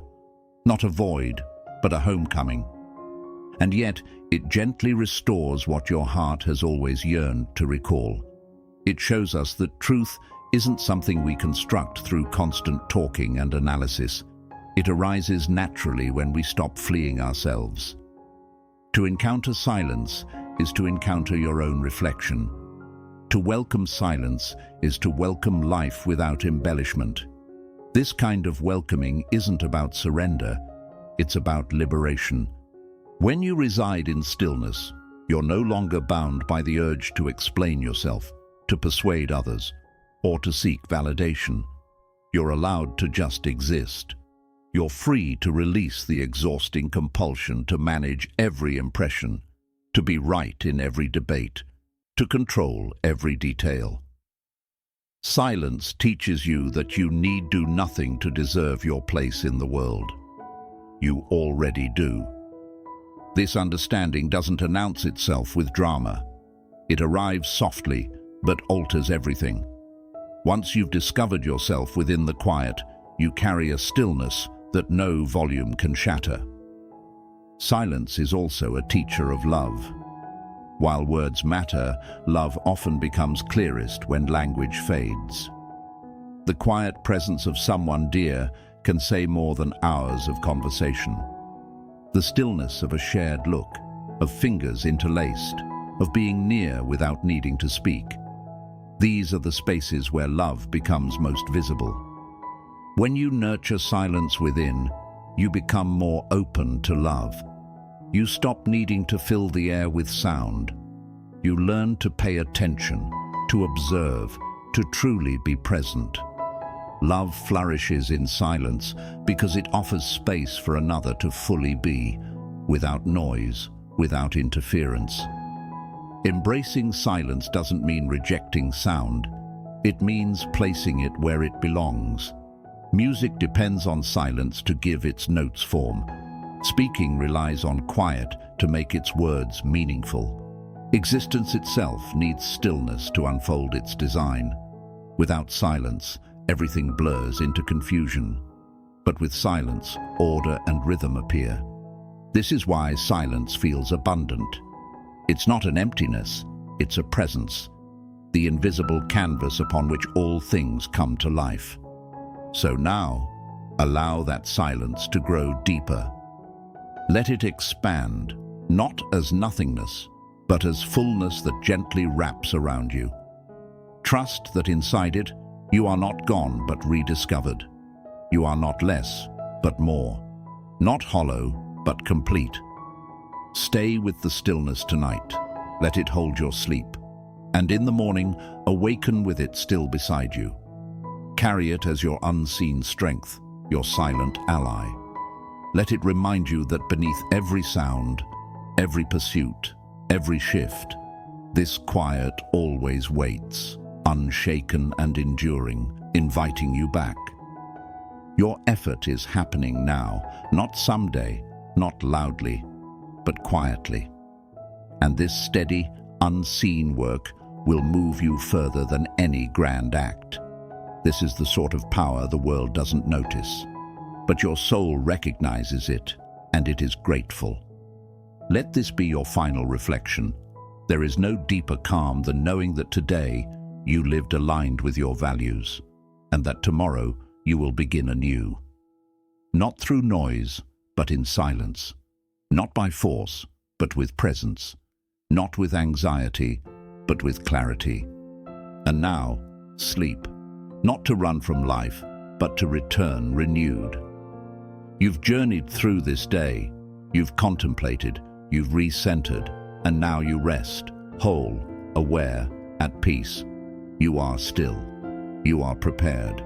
You are home. Tonight you have walked a great distance, not in steps, but in soul. You've entered the sacred place within that few ever reach. The quiet chamber where all false layers fall away. And there, embraced by silence, you remembered the truth of who you are, what truly matters, and what will endure. Many people search for peace outside themselves. They look for it in success, in being praised, in comfort and in control. They believe that if they achieve enough, gain the approval of others, enjoy enough luxuries, or manage to master all aspects of life, peace will finally arrive. This belief is handed down across generations, reinforced by society, media, and social norms. It's the idea that peace exists somewhere out there, ready to be captured once everything aligns perfectly. But time and time again, even those who seemingly reach these goals end up feeling unfulfilled. The applause quiets. Comfort turns into habit. Control slips through their fingers. What they thought was peace turns out to be a brief escape. Beneath it all, the same unease remains. But what you've come to understand tonight is that genuine peace starts in a very different place. It doesn't originate from external success, but from the inner landscape of the spirit. Peace isn't a reward the world grants for performance. It's a state you grow from within. It begins not with winning, but with seeing clearly, not with approval, but with self-discipline, not with dominance, but with surrender. This isn't about withdrawing from life, but returning to what's real. It ends the endless pursuit and marks the start of something deeper and more stable. Clarity is the ground in which lasting peace takes root. Much of our unease comes not from life's events, but from our misconceptions about them, our beliefs, false hopes, and unrealistic demands. We assume people owe us things they don't. We expect life to follow a script it never agreed to. We chase control in places where it's never been ours. This mismatch between how things are and how we want them to be creates constant inner friction, and friction turns into pain. Clarity clears that haze. It allows us to witness reality as it is, not as we imagine it should be. It reminds us what lies in our control and what never has. It removes illusion, sparing us the struggle of fighting unwinnable battles. With clarity, even difficulty becomes more bearable because we stop amplifying it with misunderstanding. Clarity brings order to chaos, and within that order, peace begins to form. Then comes the next root of peace, your power to choose how you respond. While life's events aren't always in your hands, your reactions always are. This isn't just an idea, it's something you must practice. Whenever life throws you off balance, a sharp comment, an unexpected setback, a plan unraveling, you're given a choice. You can act without thought, letting anger or fear take over. Or you can pause, take a breath, and respond deliberately. That pause is the doorway to freedom. It's the line where outside influence stops and your personal strength begins. With each use, this muscle strengthens, until even in turmoil, you retain the calm to act with intention. This changes everything. You no longer drift in reaction to what happens. You steer by your principles. You move from being shaped by life to shaping it through your values. The deeper this grows, the more you live by reason instead of reflex. To react is easy, automatic, impulsive, often harmful. It's led by ego, emotion, and old patterns never questioned. Reason, unlike reaction, is measured and intentional. It considers the facts, reflects on the outcomes, and chooses actions rooted in values rather than fleeting emotions. Living with reason doesn't make you detached or unfeeling. It means you unite your emotional awareness with thoughtful judgment. Emotions still have their place, but they no longer dictate your actions. With reason, you rise above the storm of reactivity and gain a clearer view from which you can choose with wisdom and fairness. Each time you lean on reason instead of reflex, your inner stability grows and peace becomes more deeply ingrained. You live by conviction, not by pressure. That's the final grounding point. The world is full of forces pushing you to fit in, to gain approval, to meet expectations, to bend your morals when it's easier. If you surrender to that pressure, you might gain brief validation, but you'll lose your internal compass. Principles keep you centered when everything around you is shifting. They're not unthinking rules. They're intentional, personal standards.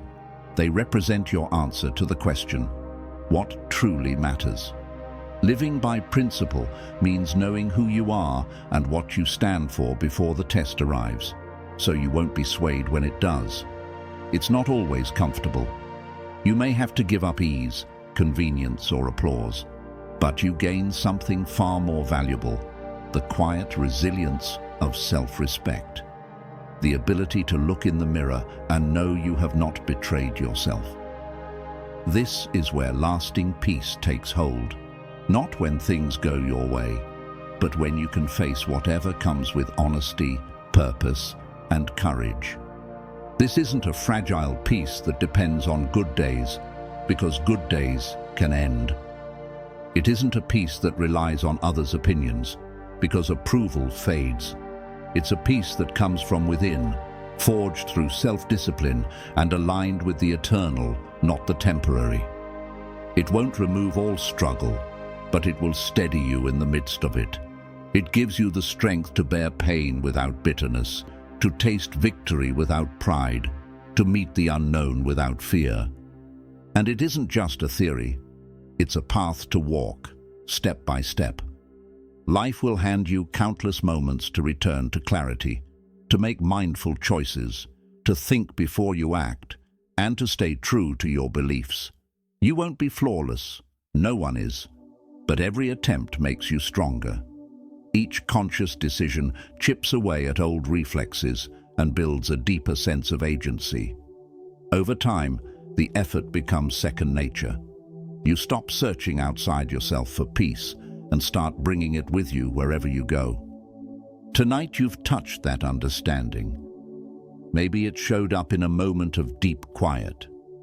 Maybe you saw clearly how much of your energy has been spent chasing illusions. Maybe you finally saw that the freedom you've craved has always been within reach. However it came, the insight is the same. Peace begins not with changing the world, but with changing how you meet it. This insight is not an ending but a beginning, not an escape from life, but a new way of entering it, not built on fantasy, but rooted in truth. Tomorrow the noise will return. People will still chase applause. Control will still slip through fingers. Comfort will still vanish. But you will have changed. You will carry the memory of what you learned tonight, that peace is not something to win, but a way of being to embody. Each time you return to that way of being, each time you choose understanding over assumption, composure over reflex, wisdom over instinct, conviction over influence, you are quietly constructing a place of inner refuge, a refuge that cannot be taken, shaken, or broken. This is the quiet revolution of a grounded life. While many search for serenity in the outer world, you cultivate it from its true source. While others seek outward solutions, you turn inward. While most wait for their circumstances to adjust, you alter how you meet those circumstances. In doing so, you come to realize that the calm you chased was never beyond reach. It was always present, waiting to be claimed through how you live. Nothing holds greater power than a person whose spirit rests in harmony with reality.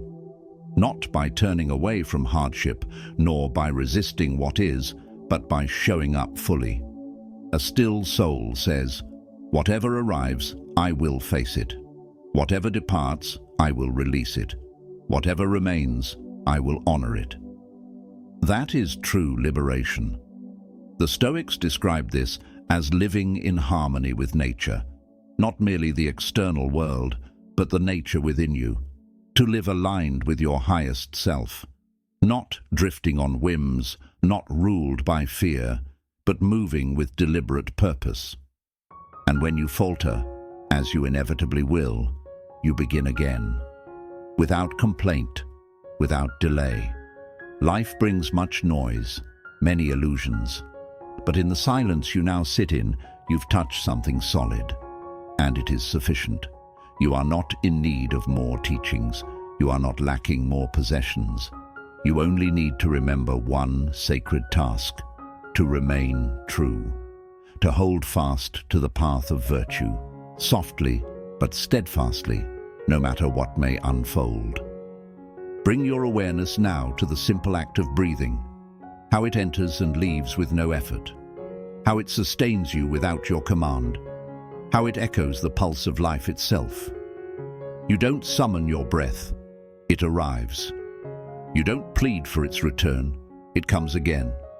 It is at once delicate and reliable, gentle yet persistent, with you from your first moment to your last. In watching your breath, you reconnect to the core of being. The in-breath is a receiving, the out-breath a releasing. And in the space between the two is the reminder that life as it is enough. Breath carries no pride, no fear, no expectations. It simply continues. And in paying attention to it, you realize that your own life can follow a similar rhythm, responsive rather than reactive, thoughtful rather than rushed.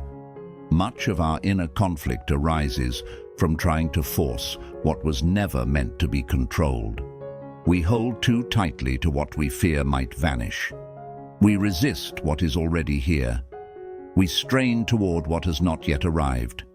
And in doing so, we burden ourselves needlessly. Breath reveals a wiser pace. It demands no control, no resistance, only presence. The willingness to witness what is already unfolding. And when you become present enough to truly notice it, you awaken to how much of your life has been spent elsewhere, lost in old memories, tangled in future worries, caught in mental noise. The breath brings you home. It reminds you that this moment, this single breath, is the only one that is truly yours. To live like breath is to live with balance, not with reaction, but with response. Reaction is quick, driven by ego, stirred by anger, fear, or longing. It is reckless, unfiltered, often regretted. But response moves slower. It is centered, grounded, intentional. It doesn't reject emotion.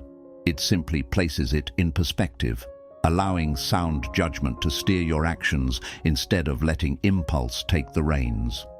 Just as your breathing shifts effortlessly with effort or ease, growing fuller when you exert yourself, slowing as you find calm, so can you adapt to life's tides without losing your grounding.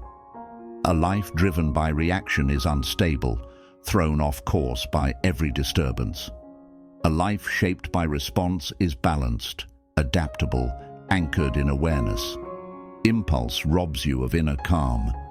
It pushes you to speak before reflecting, to act before measuring, to chase before considering. It tempts you with short-term relief, yet often leaves you with long-term regret. Intention, on the other hand, quietly builds a life of depth. It does not ask, "What do I feel like doing?" but rather, "What reflects the person I aim to become?" To live with intention is to let your deeper values set the pace of your behavior, just as the breath regulates your physical rhythm. This isn't the absence of spontaneity, but a richer form of it, one that grows from awareness, where real freedom isn't reacting on impulse, but choosing with clarity and care. Watch how your breath never clings. Every exhale is a surrender, a soft release of what is no longer needed. If breath refused to let go, it would suffocate you. Life mirrors this truth. Clinging to people, outcomes, or possessions with a tight grip smothers your peace. The more desperately you hold, the more fear takes root. Everything in life is impermanent. Breath teaches the quiet skill of letting go. Accept what comes. Let it nourish you. Then release it. Trust that what's needed will return in time. This applies to experience too. Let it enter. Let it shape you. Then let it pass, without resentment, without dread.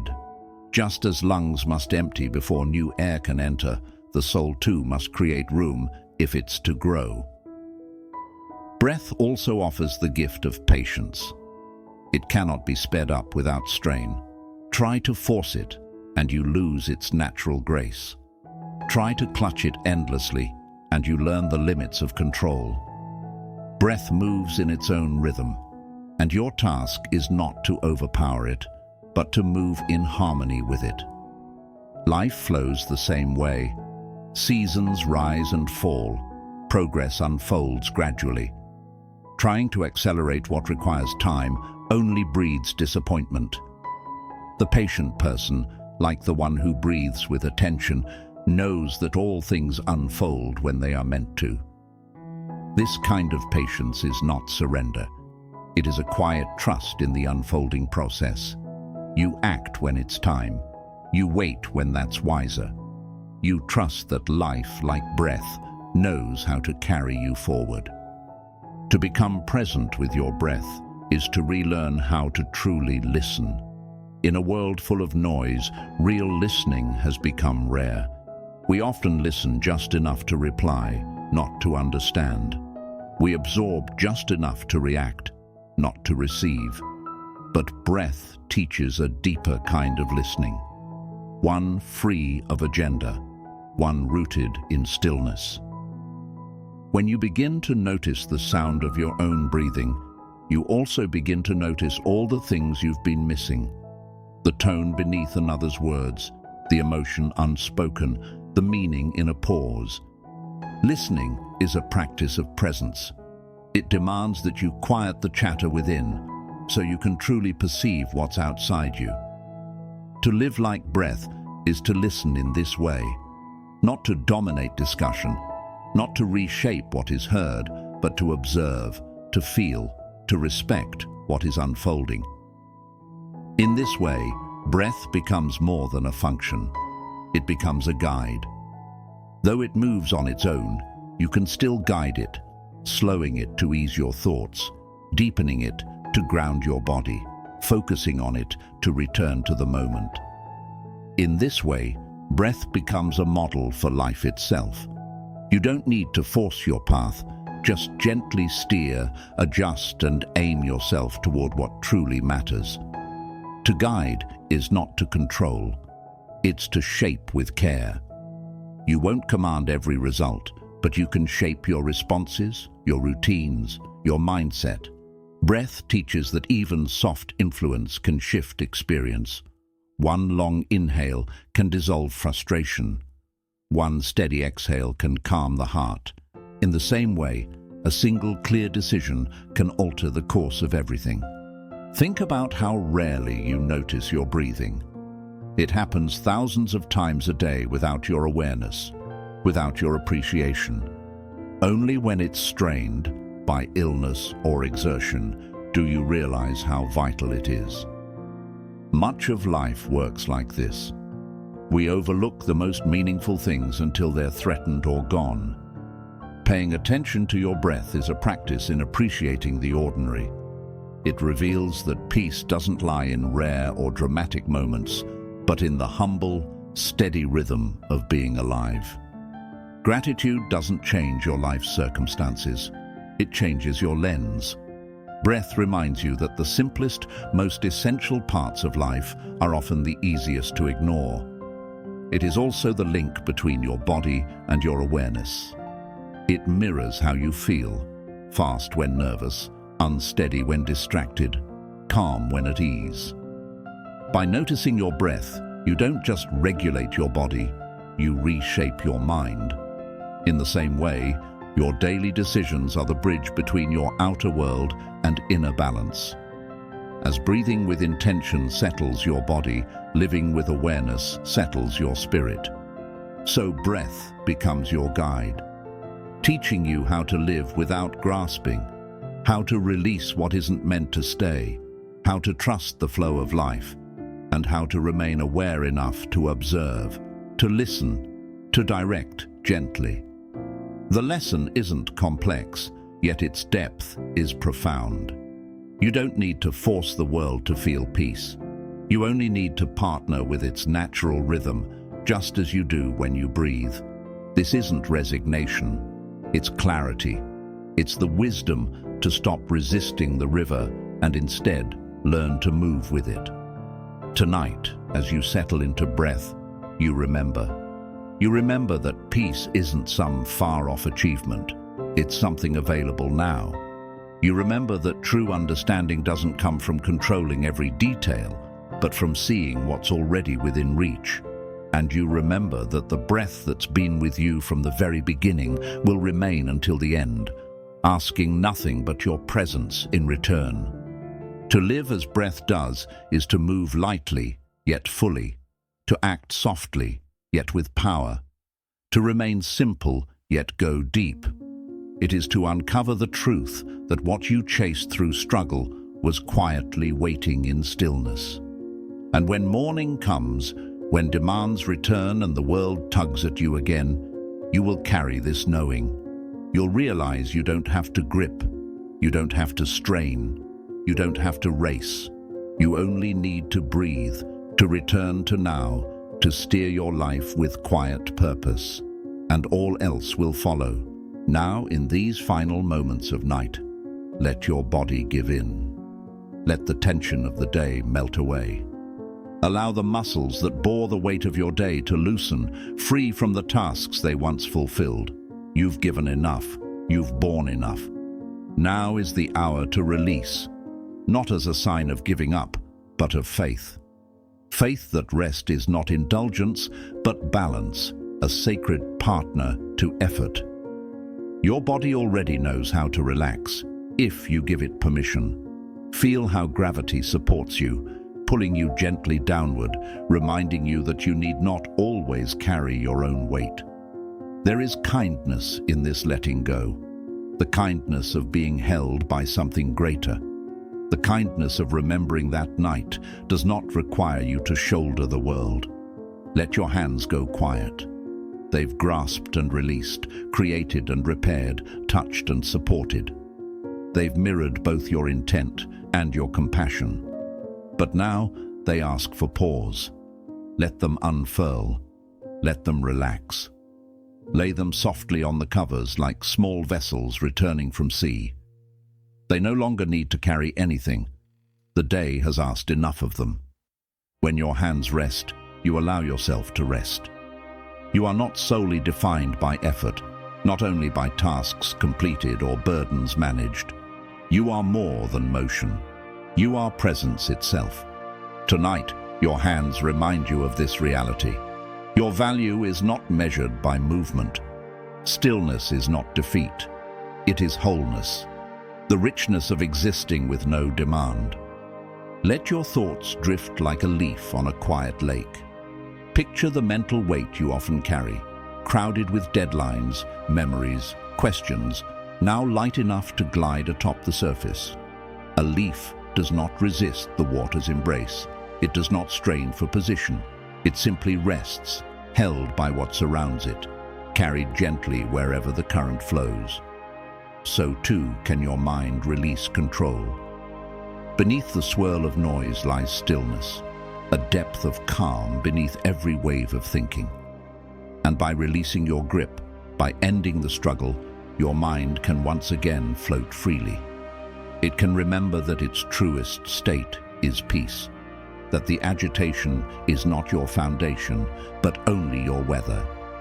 When thoughts arise, let them come and let them go. They will surface as they always do. Hints of the past, echoes of conversation, flickers of worry, flickers of longing. They will approach uninvited, each one asking for your gaze. But you need not chase them. You need not fight them. Let them pass like clouds drifting across open skies. The sky does not cling to clouds. It allows them to appear and fade, knowing their impermanence. So too with your thoughts. They are passing moods, not your identity. They are guests, not foundations. You remain the sky itself, vast, present, unchanged. If feelings arrive, welcome them gently, then release. Emotions have more force than thoughts. They arrive with weight, with heat, with shape. You feel them in the chest, in the belly, in the throat. They call to be felt, and rightly so. But even they are temporary. Do not shut them out. Do not clasp them tightly. Receive them as you would a traveler at your door. Greet them warmly, let them be seen, and when their visit ends, allow them to depart. Emotions, like guests, are not meant to live in you forever. They rise, they reveal, they move on. What endures is the host, you, the one who receives them all without becoming them. You are not here to battle your thoughts. One of the greatest misconceptions of the tired soul is believing that peace must be won through force, that stillness arrives by conquering chaos, that clarity is a prize for those who fight hardest. Yet the more you push, the tighter the knots become. Struggle adds fuel to the very fire you hope to quiet. Tonight, you are invited to lay that effort down. You are not the warrior of your own mind. You are its witness, its companion, its gentle ally. To sit alongside the mind is an act of deep compassion. It does not require a single triumph, only your presence. You are here to be beside it with kindness. Picture your mind as a child, restless from the day, filled with questions, concerns, and unfinished thoughts. Wrestling with that child only increases its distress. But to sit beside it, to place a steady hand on its shoulder, to listen with softness, that is what calms. Love is not about silencing. It is about welcoming. And within that welcome, peace quietly arises. When you rest beside your mind with tenderness, you recognize its tireless effort on your behalf. It has tried all day to protect, to plan, to prepare. Even when imperfect, it has been working for you. And now, you thank it, and you ask it to rest with you. In this posture of love, something shifts. You no longer treat your mind as a ruler to obey or a threat to suppress. Instead, you see it as a friend worthy of care. The mind is a part of you, but not your whole. It is an instrument, not your identity. And when treated with love, it becomes more peaceful. Not because you yield to its every thought, nor because you shut it down, but because you guide it with steady hands, the way you'd help a friend find their way through the dark. You tell it, "This is enough." You don't need to keep circling the same fears. You don't need to solve tomorrow tonight. Sit with me now, in this quiet. This is not avoidance. This is not pretending life is easy. It is a sacred remembering that stillness doesn't require solving every thought or chasing every answer. It comes from a change in posture, from fighting to sitting, from judging to understanding, from effort to attention. And when you shift the way you meet your mind, you shift the way you meet your days. Now, in this final stretch of night, as you soften, as you surrender, you glimpse the freedom that has always been here. A freedom that needs no condition, no struggle, no perfection, just space. The night teaches this. Darkness does not push against light. It welcomes it and is changed. Silence does not avoid sound. It gives it room. Stillness does not block movement. It allows it. And the same is true for you. When you cease resisting, cease struggling, cease grasping, you become wide enough for life to flow through you with gentleness. You realize that your identity is not the noise, but the openness that holds the noise without breaking. And when sleep comes, it will not be forced. It will come like a tide returning home, drawn to the calm you've made space for. Sleep is not something you chase. It is something you invite. Tonight, you invite it by allowing your body to soften, your hands to pause, your mind to settle, your thoughts to pass, your emotions to drift in and out. You welcome rest by releasing the need to earn it. And in this release, peace arrives. And by remaining beside it all with gentleness, you create the space for rest to come. You recall that your purpose tonight is not to manage the darkness, but to lean into it. Not to dominate the mind, but to walk alongside it. Not to justify your value, but to remember your essence. This is the offering of night's final moments. Not a solution, but a presence. Not a prize for effort, but the quiet gift of companionship. Not another task to complete, but a soft invitation to let go. And when morning arrives, you will rise not because you forced peace to happen, but because you gave yourself permission to be held in grace. The Stoic does not chase sleep. He prepares for it, the same way he prepares for pain, for change, for mortality, with calm acceptance. He declares, "I've done what I could today. What remains is beyond me. I let it go." That's what you're doing now, releasing, gently, entirely. You've turned inward this evening, not toward the mask, not toward the persona, but toward the one beneath it all. And what you've witnessed, your courage, your truth, your effort, is sufficient. There is no need to reinvent yourself, no need to force transformation. Beneath the surface, you are already whole. You are not late. You are not lacking. You are not lost. You are here. And this presence, this awareness, is where wisdom takes root. Not yesterday, not in a vision of someone better, but here in the authenticity of who you are right now. Let your breath be the only thing you hold, natural, calm, unrushed. Each return to it is not a technique. It is a living philosophy, not a concept, but a choice. This is Stoicism in motion. This is your practice in action. It isn't a theory, it's a way of living, and in this moment, you are living it fully. Sleep, then, is not defeat. It is a profound expression of trust. Trust that life will keep moving even if you stop holding it up. Trust that your deepest self knows more than your doubts.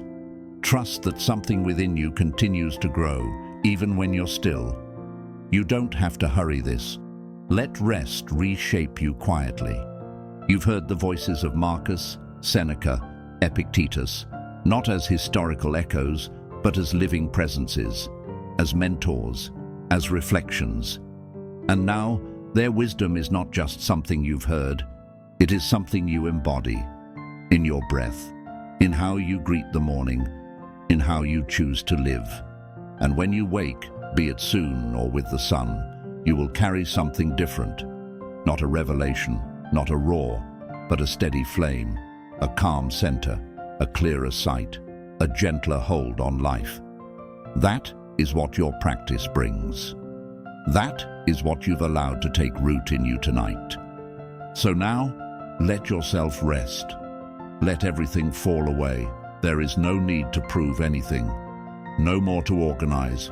No more to repair. You've come home to yourself, and that is everything. You are the fortress. You are the still point. You are the answer. You are free.